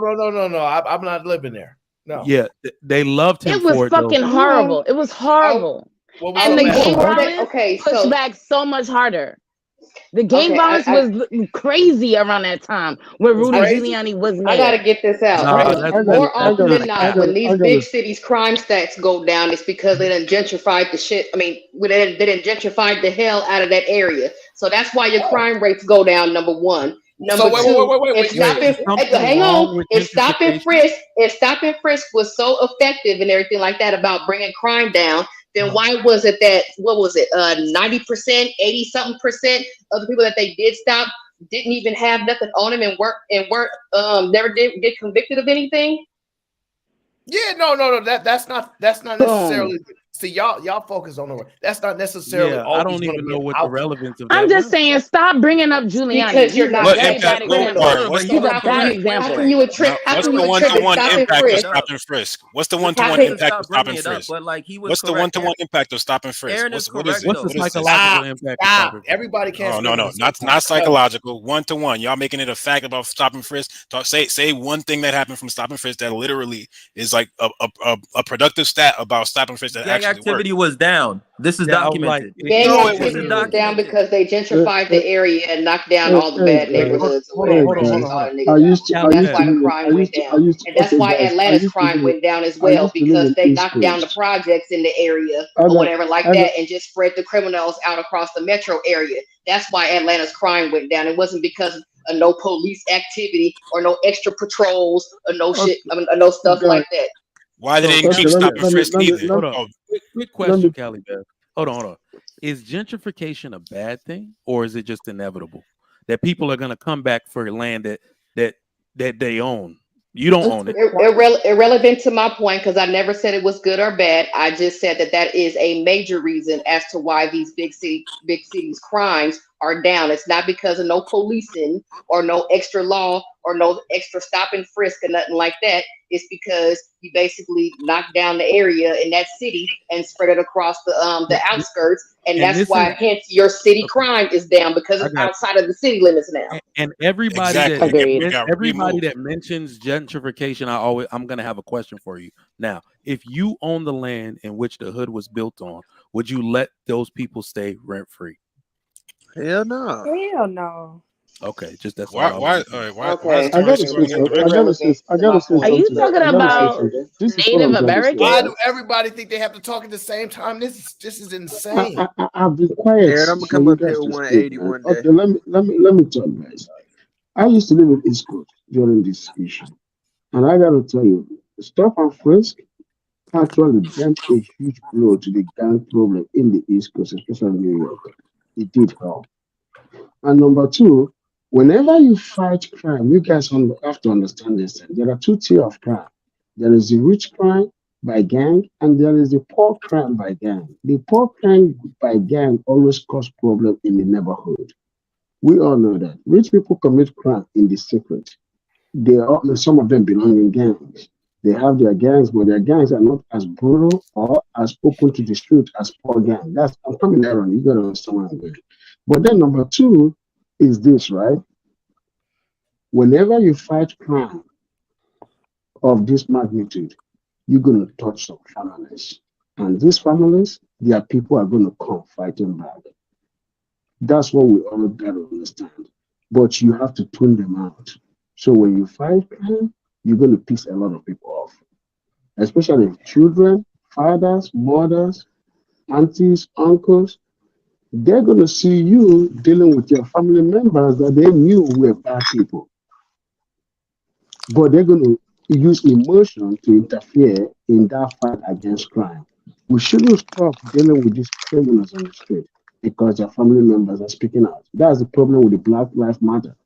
I like Black Lives Matter when it started, but the problem that I had with Black Lives What are you Matter. talking about? No, if you pay attention to what I'm talking about. No, I somewhat agree with Igwenago. I somewhat agree with him. I can't somewhat tell what agree with he's him saying. because but he's speaking straight when it comes to rich crime and poor crime. And the president of El Salvador, I feel like he's doing that as a scare tactic for the rich crime people. He's rounding up all the poor crime people because there's a lot of rich crime in El Salvador. Let me put it in Shawty, you sound perspective. crazy. Let me put it in perspective so that way you can understand what I'm saying in total. He's fighting crime. I don't know if he's fighting only rich or poor crime. If he's fighting poor crime only without fighting rich crime, I can't say that. But what I'm saying is this, right? When poor people commit crime, it's usually pronounced. It's pronounced because it's Kenny, more. that don't make sense. That don't make sense. That don't make sense. If you I'm You're not not listening to him. I'm not asking why they commit crime. I'm going to explain this again because I'm not about to play this game with y'all. In my head, I'm not doing it. Violent crime is the issue. We want to solve it. I'm more aligned with El Salvador's president's approach. I don't care about your due process. If it's for me, they say you a gang member, they reporting you a gang member, you got tattoos, you in gang infested areas. I don't really have a problem with them throwing you in prison for a amount of time. Man, They look, identify whether you are or not. Aaron, check this out. I'm Y'all agreeing let with you Aaron finish his point. 100%. Let Aaron finish his point. Ultimately, you have to understand we have what we call terrorism that exists, right? Where we have actual laws in place where we ain't got to give you due process if you're a terrorist, we think you're a terrorist. You get locked up. We ain't got to do nothing. We got to figure out whether you are a threat or not, and then deal with you later. And they don't have to have evidence either. They could just say terrorist. When it comes to this level of violence that we're dealing with, I believe it can be neutralized. Now, 24 months like it took El Salvador would not take a country like the United States to assess. Okay, we have to understand it. But you cannot convince me that you being somebody being pulled off the street for a month, maybe 2 max, is worth the risk that it takes to get rid of violent crime. I think you're mistaken. Check this out, Aaron. I agree with you 100%, but this is what I'm saying. When you start fighting that crusade against crime, you're gonna rob a lot of families. You're gonna rob a lot of people. Well, sure, a lot of families will be pissed off. But what you gotta do, you gotta tune them out. But you're gonna have a lot of murders. I'm talking about mostly.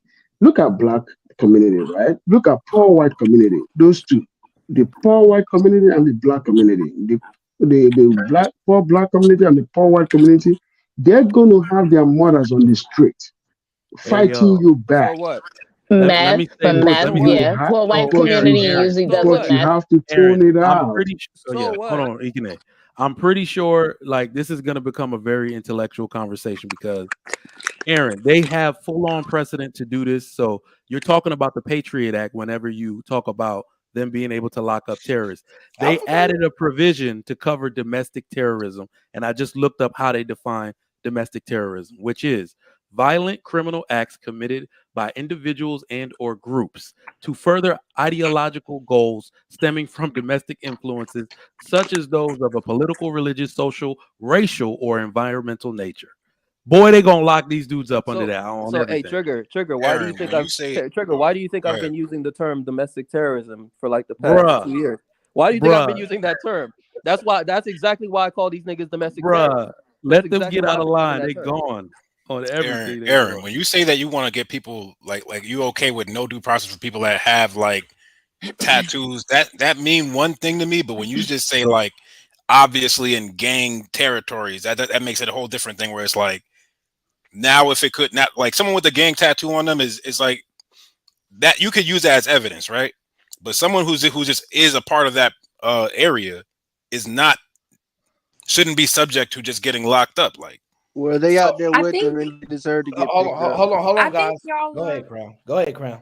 I think y'all are forgetting the fact that we have a lot more technology and data than this country has, Exactly. for one thing. First of all, we have databases that show all known associates of these gang members. We That have is the true. technology to track people and actually have tracked paths to track drug dealers and violent criminals, where their whereabouts, their frequented places. We have the technology to track them, surveil them, and know who they're hanging out with without having one citizen say one thing. We have the ability to enact a short-term martial law, track and surveil these motherfuckers, and lock them up en masse. That is so easy. It really is. Pick It them really up is. like We the don't need magic Yeah, school for long-term bus. law some because that reason, causes problems for innocent people. Something short-term like martial law, use our technology, lock them up en masse.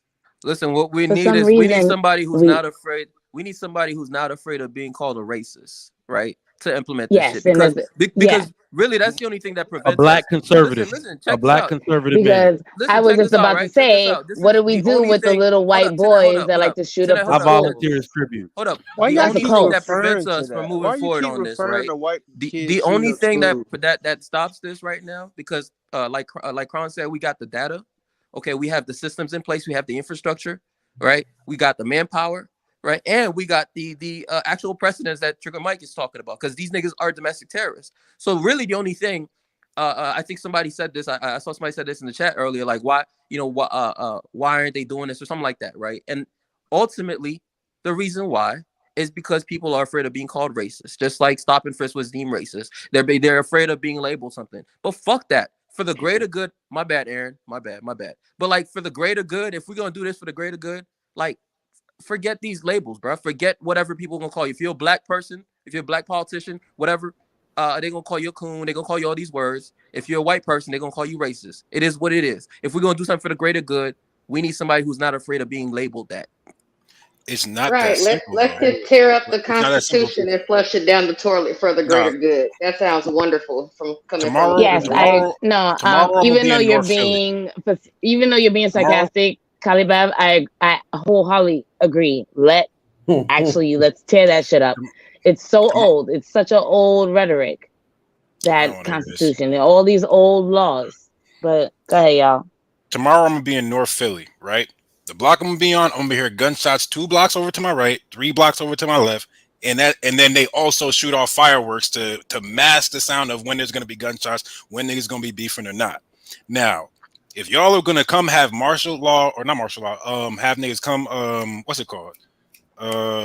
Fuck due process. Let's just go and arrest everybody that we see. There's also 1 block over where they hire armed security to have they block parties, and they're just trying to protect themselves from other niggas around the way. That if you're gonna come and say erase due process, you're gonna also take away some of the people that's protecting other people. You're gonna take away people that are innocent. You're gonna take away too many people that will cause enough issues that it's gonna be a lot more lives lost than people that have the benefit of it. The Okay, overall so community, I'll finish on this note. The overall community, everybody who's just like, oh man, that crime sucks. They don't be a part of it. They don't live in there. They don't live there. They'll be like, fine, yeah, okay, them niggas are dying over there, and the people that live close to them are dying, but we're okay. But the people who are actually you're trying to say quote unquote protect are people who are going to be at risk by the fact that due process is eliminated. So, see, I got here's the problem, right, with some of that thought process. Y'all love to attack the idea that you don't want to happen. Present one that sounds better. Enforce the DEA, like give the DEA if it's about cartel, like what I think Trigger Mike said. If it's about the cartels, make a stronger DEA or a drug enforcement agency, or make a stronger whatever the what is it ATF. But you pour resources into the departments where you ask them what's gonna make a big difference for you guys without having to remove due process, and these guys will have answers for you. These guys will talk to you. Do we have a cartel problem in America? No, Well, we don't. I use that as an look, example. Mike, we I use do. that as an example no, because I think Trigger Mike said something about we have cartels. a I'm we like, have I an was just trying to use that because we have I an thought it was a good illiteracy example. problem in America, and I got to tell you guys one thing. If it was in the white neighborhood that they shooting up people like this, they would have killed so many people to bring sanity to that neighborhood in a heartbeat. It wouldn't even pass 6 months. So let's be honest. Some people in the black community need to be killed. They need to be killed. killed. We're not talking about. I'm not talking about due process. From Yo, that due relax, process, relax, right? man. I'm telling you guys the real Relax truth. before they hold up. For Hold up, people, relax before they for tag. Wait. Hey, I'm Aaron, telling mute him you, before they tag your if stream you want for to fix inciting. shit in that blood, All right. So They're gonna tag your stream for inciting, bro. Like, relax. What the heck? Aaron, let's do some math real quick, right? So, But wait, it's. I want to ask Aaron real quick. If he acknowledged what I said as a solution? Hold on. Before see, somebody said for the next person who interrupts you, Aaron, and somehow it's impulsive zone. Somehow it's impulsive zone. You just can't control yourself because I don't know why. All I'm saying, simply put, is we should be moving towards a process like this. I know y'all want to keep these criminals, these violent criminals, these violent people on the streets so bad. But I don't want to do it. I don't want the violence to exist. Now I understand there are other types of gangs, but when it comes to the violence, we just have to absolutely put an end to it. We have to attempt to, okay? We understand. Now, shout out to my brother AL, and I'm going to go to Beans right after that. He says that this could all end tomorrow if they wanted to. The government doesn't want to. The violence and mayhem is too profitable. I'm fully aware of how profitable that it is. But the question is, if this was implemented, would it actually work? Go ahead, Beans. Shout out to AL. 150,000 gang members in Chicago. I think last year was 520 murders. We know they weren't all committed by gang members, but let's just pretend they were. You said 150,000? Damn. Yes. I didn't know it was that Let's just pretend all 520 of them was. Just for shits and giggles, let's just round it out to 500, right? That's not even 5%. That means not even 5% of the gang members in Chicago commit violent crimes, right? Or at least committed murders. Let me put it that way, right? So again, what I was saying earlier, and I want to thank you so much, Trigger Mike, for pointing out there's a difference between cartels and gangs, and that you yourself, which I have you quoted now on the live, stating that you don't think gangs are as responsible for as much violence in America as the cartels are. That was a great distinction, and that's my point. Because whether Brother Jonathan or Jay Bizzle don't want to accept it or not, there's a reason why gangs exist.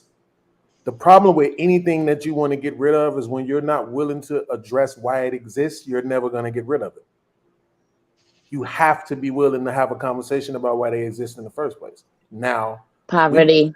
We can safely say now that gangs exist for the same reason why Black people vote Democratic. It's just a part of American culture at this point. It's just a part of our culture at this point. A lot of people, they not gang members because they outside about that life. They gang members because that's the gang in the neighborhood where they grew up at. They just claiming it. They just saying it. It's not something that they really, really participate in that. And so they're gang members. They're gang members because they have an option to be. So, like, for example, if you knew doing this, acting like this will lock you up, they would stop. And then also, we can build let me see, how many people fit in a stadium at AT&T Park at the Dallas Cowboys Stadium? I don't know. 60,000 people, maybe. I don't remember what the number is, right? Let's just say we build a mega prison for gang members only, okay? And we separate y'all from all the non-violent crimes, okay?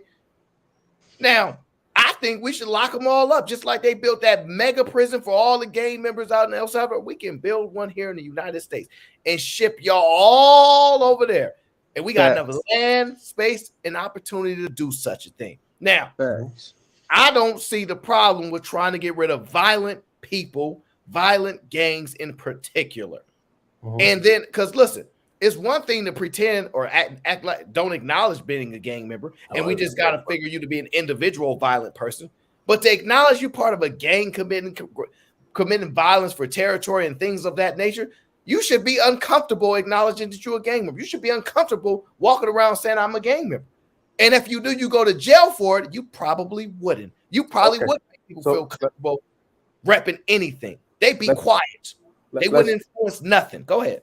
So let's challenge that. Mm-hmm. Are there crimes against violence? What do you mean by that? Are there in America? Are there laws against violence? All right, cool. Because I was like, I was lost. He getting deep. So there's laws against, and there's penalties for committing violence, correct? Correct. And yet you're saying there's a violence problem in America. Yeah. So that right there dismantles your idea that just because you criminalize gangs would mean people wouldn't do it. But what I am saying is this: there's a reason why people want to be in gangs. Like the fundamental reason why people want to be in gangs.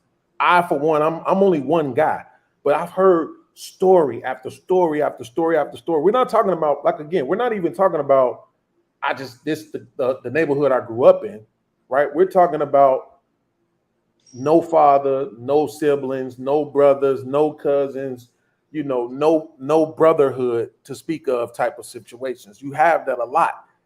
I'm talking about the guys that's actually participating. I'm not talking about the guys who's just claiming something. That's very different.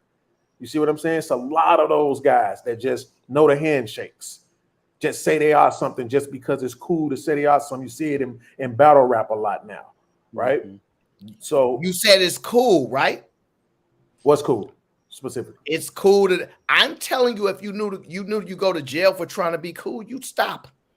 No, I'm not saying that it's cool. This sound crazy. You just said that. I think they should start cutting off those gang.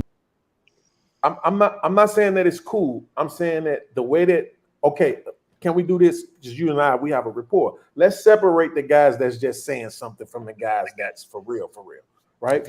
Okay. The guys that's for real, there's a reason why they're for real. So you don't think the solution is to address that? You just think, well, you made this choice, so let's get you out of here. Because here will be my response to that. Let's say I agree with you. Now do that for everybody. Go to Washington and get those 150, whatever it was that man said it was in that YouTube short video. All of the politicians that had criminal records, go lock them all back up. Nobody gets to get out. Everybody. We're speaking. No. We're not. We're speaking towards violent crime only. That's the only thing we're speaking to. Okay, right so that's a stretch, though. Do you know that domestic abuse is a violent crime, even though it's a misdemeanor? Jesus. Right? It's a lot of crimes that are considered. Okay, so we can address other crimes. We can address other. So wait, hold on, JB. Let me just address. So podcast, what you're saying is if someone verbally abusive or says some verbal things, and you respond because it's violence towards you, and you basically take their life, you think that's appropriate? Well, I don't. I'm not a fan of. So you're going against your own argument by making. I'm not making an argument. I'm not picking a side. Okay. I'm not picking a side. Right. This is a debate. So I'm debating you. I'm not necessarily picking a side. I'm not telling you where I stand, left or right. But what I am saying is I'm challenging what you're saying, because if you're going to do that to gang members, like you literally just said, the affiliation to a gang is enough to warrant you going to jail. You said if they knew it was a crime to do that, they wouldn't do it. So you saying just the affiliation itself, not if they committed any crimes or not, just the affiliation itself is enough to lock them up. So I'm saying now you have to apply that across the board. No, he doesn't. Anybody. No, he doesn't. When we're having that conversation about the politicians, then we could do that. But right now we're talking about the gang members and the violence they're causing. See, this is what I'm saying. Yeah, this whataboutism, this whataboutism and this derailing is what happens every fucking time. Every time, bro. It's not. Like, it's only stick to the whataboutism topic at because hand. The it's topic me, at hand is these gang members. That's the topic at hand. You're only saying that because it's me. I'm saying That's think the about topic what at you're hand. saying. No, the topic at hand is these gang members. JB, what I'm saying is this: it's not whataboutism. It's it actually is. You're saying no, it's not. You're literally saying what about the politicians? That actually is by definition whataboutism. But that's not what I'm doing. What I'm saying is look at what you're saying, right? And then apply that in another demographic and tell me if you I don't need to, because the focus right now is the gangs. Then that shows that there's bias. No, yes, the bias right now of this topic is the gangs. That's the topic. Because you're unwilling to have a full conversation. The topic right now is the gangs. This No, like y'all right always now want to is the derail gang. this shit. Any of these But why conversations, that's what black always folks do that? happens. That's what if we That's talk not about black what this people, it's is. always, but what about the whites? If we talk about the gang members, but what about the politicians? JB, let's that's talk not about what the this games. is, That's what brother. we're talking Can you about. not do that? Because that's not what this is, brother. That's For exactly real. what you're doing. That's what it It's sounds like. not though. I'm telling you that it's not. So can you just accept that it's not? I'm just trying No, to have because a I'm conversation with Aaron. literally experiencing you doing that right now. But I'm We're not not talking doing about that. politicians. That's We're how talking you're about the gangs. perceiving Stick it. to the That's not gangs. what I'm not doing. That's not what I'm Stick to the doing. That's how you're gangs. perceiving it. Stick to the gangs. So Aaron, if you understand what I'm saying right now, you have to apply that in all arenas, right? Because this is what's going to happen, right? What we're doing right now is we're doing a model. What can we look But at? Aaron's only talking about violent crimes, violent criminals. I got you, right? So now you have to apply that in every arena. But he No, he said doesn't. gangs. Every Because he's arena talking about of gangs. like every violent criminal, Yes. every arena Yes. within. Yes. Who is that? Crown? No, that's Tanet. No. Tanet, let me ask you a Yes. question. If I sell drugs to somebody and it causes them to lose their life, is that violent to you? No. Okay. I don't even. Duh. Nah, because it's only violent Oh crime, my right? So God. drug dealers should be straight, right? Nobody's I making an swear, y'all argument niggas about make my drug dealers hair hurt right now. with this comparing shit. You know, I mean, let me speak. So the That's what literally JB how is you talking figure out if about something is logical. You is the compare it to argument something else. of, but men do it too. That's what JB is referencing, right? He's saying Yep. let's focus on this problem now, and then we can, because we don't all see the one thing people don't want to understand. We don't deal with all things at one time, and the people that try to be Superman, Batman, Flash, they tend to struggle a lot in life because they don't understand how to fixate and focus on one issue at a time, point by point by point. So the issue at hand right here in this conversation is gang violence. Now, I cannot identify a random nobody who has not done violence, who has a possibility to do violence. But what we can do is identify gang members, and what we can do is identify possible attachments to gangs. We have the technology for it. We already have profiles on it. Y'all already know most of the gang members. The difference is if somebody spoke up, well, they didn't commit no crime, so they can't go down. But now if they speak up, yeah, if this is a person, a known gang member for sure, lock them up within reason, lock them up.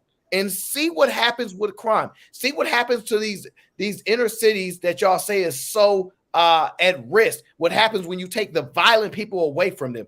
See what happens then. Aaron, I want to make sure I'm hearing you correctly because I think because the other guys agree with you that they're just unwilling to unlock their ears for a minute. Brother, it sounded like you just said the association with the gang is enough to lock the person up. And somehow you're suggesting that is going to eliminate men about their sexual. CBG in full effect. Tell that little nigga we just dropped the bread. The sniper you waiting outside for that air. My gang sit up, and I know they gon' blast. It says it's clear what side Beans is on, and it ain't mine. Hey, so look, I'm gonna jump on the same side as Beans. I know you Oh are. my God. So look, dig this. I want to know how would you enforce that? So basically, what y'all are talking about is doing RICO in general, because that's what RICO is. It's just an affiliation, it's association. How would you, if we're going to, let's just say I'm open to what y'all are saying, how would that be enforced? Who would enforce it? Police. So did y'all see what happened during the pandemic? Let's start with Chicago. Did you see what happened during the pandemic when they had to literally just shut down downtown because they couldn't control what the crowds were doing with the smash and You grabs? mean like everywhere? Yeah, that was happening everywhere. What I'm trying to. But Aaron, I don't know where these folks come out of. They just come out the wall like roaches. They sound crazy. Like It's not even, bro. It's not even that they couldn't control it. See, that's the thing. Again, Chicago PD in particular, a lot of these police departments, they got their hands tied, right? They're feeling like a lot of these cops. If you actually have cops as friends, if you talk to cops, they feel like their hands are tied. They can't even deal with criminals no more because they got to be afraid every second that if they do something, they're gonna be accused of this, they're gonna be accused of that. Listen, we got the National Guard. If we want to enforce this shit, we can. Like these gang members and like they're nothing to worry about. If we really wanted to enforce this, we can. JB, got the National Guard. We got clean all them niggas up. My bad, I got a call. Hold on, I'm about to jump off. Let me just get this off real quick. The problem is, it's a bunch of problems. First off, you're talking about a police state. You're talking about an occupation. You're talking about something that's going to cost an immense amount of money. And the problem is the police, the military, they can't be everywhere at every time. The other thing is the only thing that's stopping, that would allow them to arrest anybody is there's still some sort of reverence for law enforcement. If I know that when you catch me, you're going to catch everybody and you're trying to lock us up, niggas going to start banging out with them. It's going to be a lot of casualties. It's going to be a lot of casualties that that have nothing to do with the situation. So that would mean that police, that law enforcement and the military would have to be willing to have collateral damage. That means property damage. That means kids. That means women. That means people that ain't got nothing to do with nothing. You know what I'm saying? So how I need somebody to tell me how it would be enforced. How you stop the demons from blowing back, because they got every weapon you can think of. I just said it. I said it like an hour ago. Hold on, I got you, Sean. How do gang members go to jail now? How they end up locked up now? By just accidentally getting caught and. Yep, they get arrested.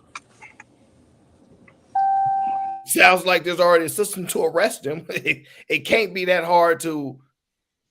I mean, you seeing the confusion here? No, I'm not seeing the confusion. Well, I hear for me, but go ahead. Matter of fact,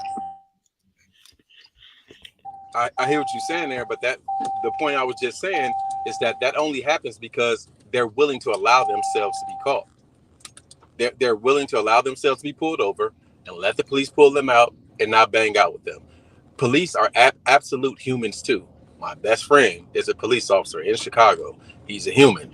I'm telling y'all, this is what happens when bullets start flying. The police get out of the way and they wait for the body to drop. Then they go to the crime scene. They don't run in front of bullets. I want y'all to understand that. I don't know what y'all think happens out there. They don't run in front of fucking bullets. No, nobody's arguing against that. But I'd argue that we have more people that are willing to actually put their lives on the line if we actually had better laws that would support them. So, like, if they knew, hey, I know he ain't committed crime, but we know he's somebody. There are people willing to die for that, just like they're willing to join the military and die for other reasons. They're willing to die to lock up all the most violent people, especially gangs, especially known gang members. They are very much willing to do that. I have no doubt. And also, I don't know if they're willing to die. Why are we talking about these gang members like they're these strategic trained militias? They're just niggas with guns. They can't shoot. They're just niggas with guns. Listen, if there was an actual, they're not just niggas with guns. Yes, they are. They just niggas with guns. They just niggas with guns. That's all they are. They niggas with somebody guns. shooting 100 rounds. They're people in the community. You as somebody who was in Minneapolis when George Floyd happened, as somebody who's been in Philly when motherfuckers riot out here, it's not just gonna be a situation where, oh, let's just lock up the people with the guns. No, there's people that's jumping on the building, what I said, on the car. I'm saying to the entire point. It's not just so easy for people to want to risk their life to put themselves in that situation. Because when they was burning down the auto zone in West Philly, I saw exactly where the cops were standing at the gas station, chilling, busted up with homeless people. There's not people to sit here and deal with the rioters, with the people with guns, with the what? So you're missing the part. No. The part where they have their hands tied. That's one small aspect. It's not a small aspect. If you actually, Zo, if you actually talk to cops, they got their hands tied. I'm telling you this because I have cop friends, bro. They be like, even if they see a crime happening, sometimes they have to think twice. They have to call a number of people. Like they really, there's a lot on the line for cops because of the perception. They got. I wasn't trying to diminish that. My bad. There are cops that have their hands tied. There's cops that I've talked to that's like that, and there's cops that's like, well, I can't wait to get into my National Guard uniform. Let me go see what they're going to come try to attack me when I'm standing to protect City Hall. And there's those gung ho people, but all of that does not lend to this overall there being a solution because after all is said and done, everybody clears away. Those cops go home, and the people that's left is the people who, when you walk through Minneapolis, you can see where the buildings just got fucked up, and then that's it. And then people come in, they justify all that shit. But that doesn't stop. It's not like, oh, now we stopped crime. Oh, now we denied these people due process. We shot at these people who were doing whatever, and then now that there's a problem that's being solved, nobody gets help from that. Hey, Zo, listen, when that dude got killed by the Wendy's in Atlanta, right, and they had all these protests, APD was out there when they were burning shit down, right? APD was out there at one point. APD was actually arresting some folks who were burning stuff down, who were like really wreaking havoc, right? And then they told the cops to stand down, bro. They literally told the cops to stand down, right? And I'm saying this again. It's not the cops' responsibility. Listen, bro. Listen. I couldn't be I have no friends cop out in the there. police I got force, big right? fire. I have friends in the police force, and they're telling me, they're like, bro, it was so absurd for them to have to sit there and watch this shit happen. Like, they're literally watching the shit happen, and they can't do shit because they're being told to stand down, bro.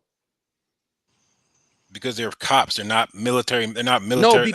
because they were, no, that's not the reason. The reason was they were afraid of being labeled racist and having a potential police brutality situation, etc. So that's what they were scared of, especially since it was right after that. It was right after what was deemed a police brutality situation.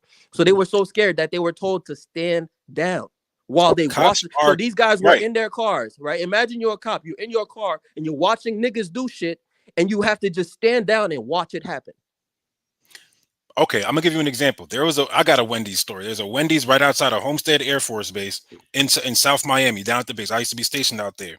Now, that Wendy's used to get robbed all the time, and the cops would come up, and it's like, it's not their job to stop the place from getting robbed, even though they try to hang around there and try to patrol and catch when it happens. That Wendy's kept on getting robbed. Now, because there was a lot of people on base who goes to eat at that Wendy's, me included, going through the drive-through, whatever, the base was just like became cool with a certain group of security forces to go out and sit in that Wendy's, and they went and sat in that Wendy's in plain clothes until they tried to rob it again. And those niggas held the niggas that tried to rob the Wendy's at gunpoint, and that Wendy's ain't been robbed since. So it's like those people. I couldn't be like, an officer. I ain't gonna lie. I'm waiting for all the smoke. Now, the gray area of that is, were those security forces officers allowed to do that? Were they supposed to be doing that? Nobody really knows. They were there. They were armed. They were chilling on their security forces. Security, right? They're a military part. No, security forces. Security guards. What you No, talking about? I'm talking about military security forces. These niggas hold M16s. That's it. They let you in and off base. Security forces. They went onto this. They went to the Wendy's. They chilled there and sat there on their lunch. And then when niggas so happened to want to rob that Wendy's, they stepped up and was just like, nah, that shit ain't going down. They held those people there. They held those people there for the cops to come and arrest them, and then that place stopped. That Wendy's to this day, I believe, still has that's like a on base like story, whatever. But it's not within the cops' jurisdiction. But once the word got around and the military got a hold of it, and they're just like, well, we eat at that Wendy's all the time. That's not even a half a mile away. Niggas became concerned because of how proximate they were to the situation, and they dealt with it. Now, when I bring up the other issue, I'm saying if you're going to do like some type of martial law or some roundup, the people that gets affected in that situation are people that's right there proximate. The reason that the Wendy's in my example came out for the better is because it was right next to a military installation where after it got robbed so many times, niggas was just like, we can't let this shit happen to us, which is a gang mentality, but that's what the Air Force felt like at that point. And they didn't, and they used whatever was currently in place to stop that shit from happening in the future. Now, if you do that with the under-service community or whatever you want to call it, or if you're doing it where the cartel is prevalent, yes, it's going to work to some degree. But the casualties of the innocent people that are going to be there, they're not, those people aren't stationed next to a military base. You get what I'm saying?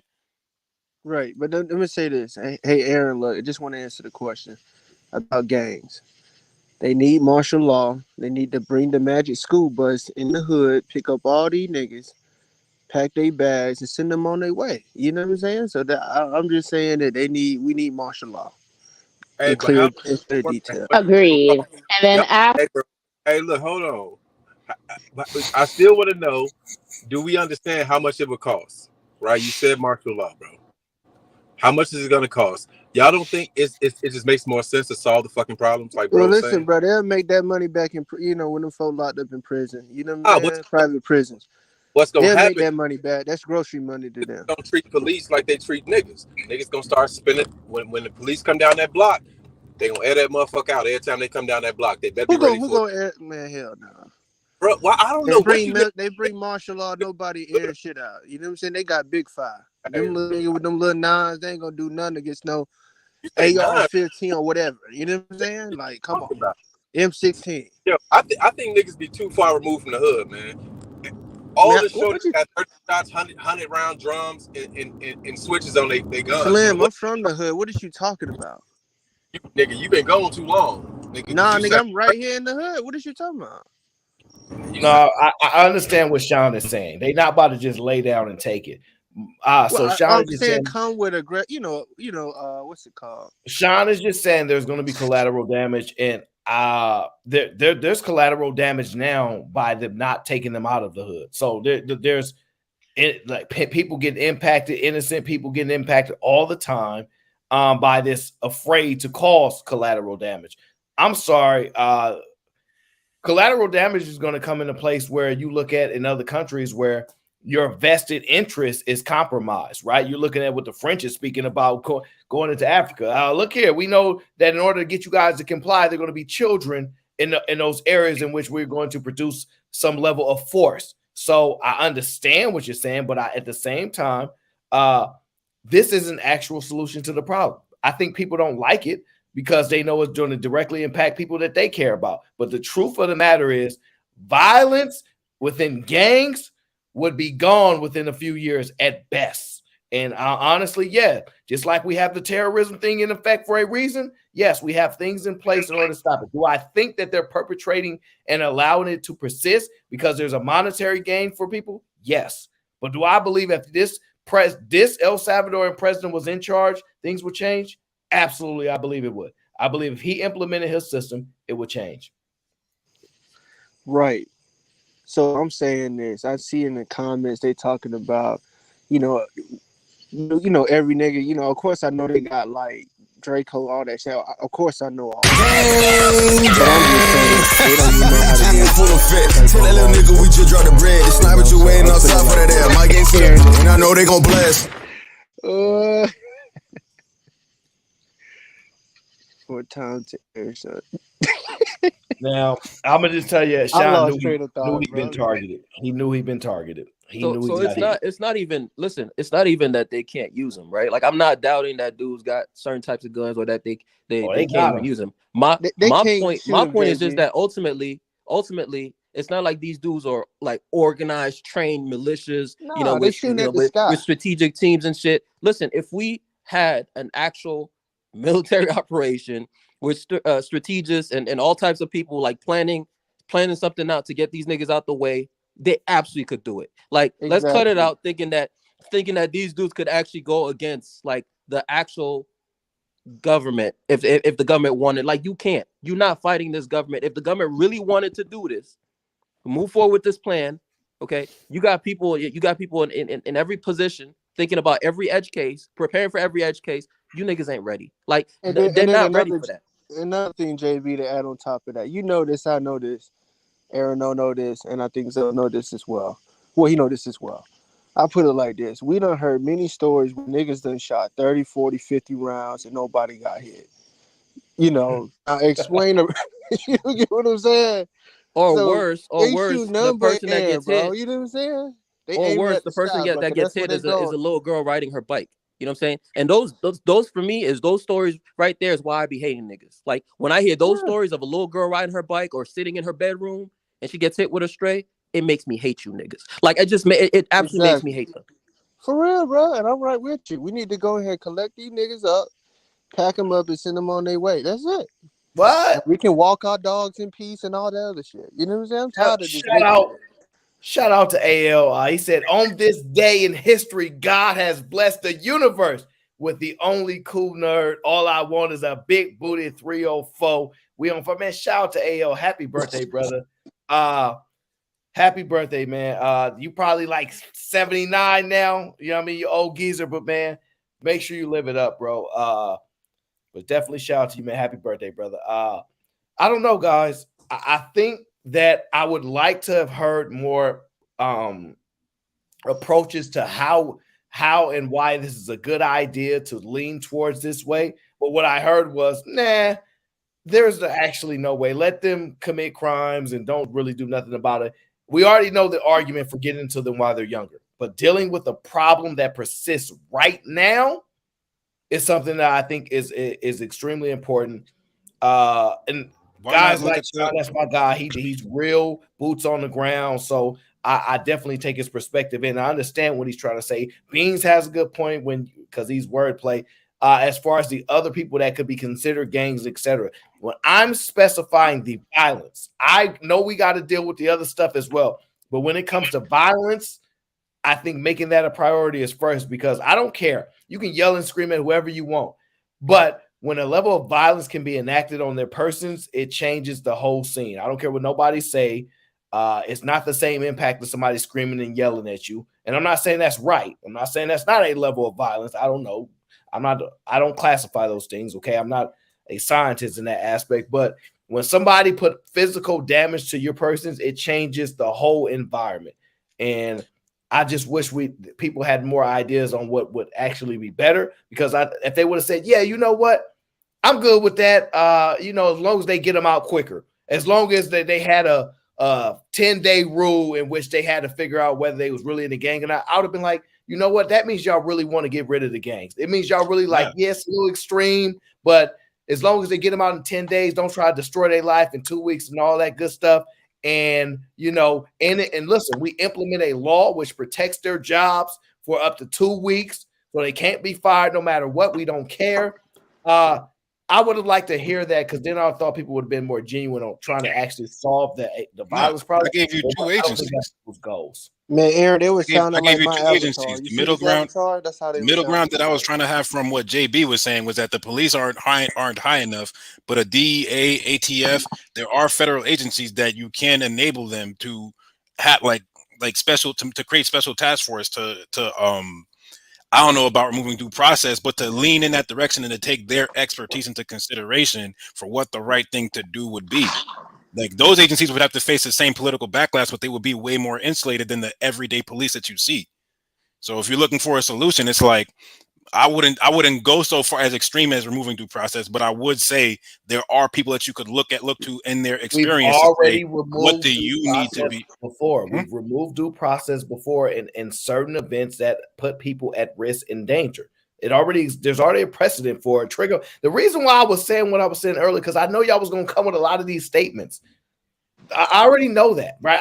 I'm trying to see who's really wants to put a problem to it, and is really willing to do the hard things that make your stomach turn inside out, to make you do the things that you know that you don't want to do, because how big of a problem it actually is. But what I find is people are more focused on being right. Exactly. It's crazy. That's more people focus on being right. And yeah. And so what I find, because that's people's whole goal is to be right, at the end of the day, you guys can all have a good day. And remember, y'all can Aaron, please tell her what we was. We was gangs. We was all gangs. All of us. We was gangs. Y'all stay kings. Okay, y'all stay thinking this is going all this stuff work. I don't care. All right. We gonna one day put an end to this. Okay. I'm voting for the leader of El Salvador to take over our great nation. And I don't care how many of y'all like it or not. I think there's value in this place. I think a lot of people just didn't want to do it because they feel their people are going to be targeted, as opposed to sticking to the problem that exists. And I already know those biases exist, but I'm not about to argue with y'all all night. Okay. I'm voting for the president of El Salvador. Okay. I'm looking to rock with some of these people that's running these countries in Africa, so they look like they're not playing. But we got all these soft people in America that care so much about children, so much about the environment that they're in, but they want to let these people stay out in the neighborhood because they're afraid these 100-round drums gonna keep people from coming down their dope. I don't believe so. But either way, I appreciate y'all for joining the Aaron O Show. We will see you guys on the next show. Until then, I see you.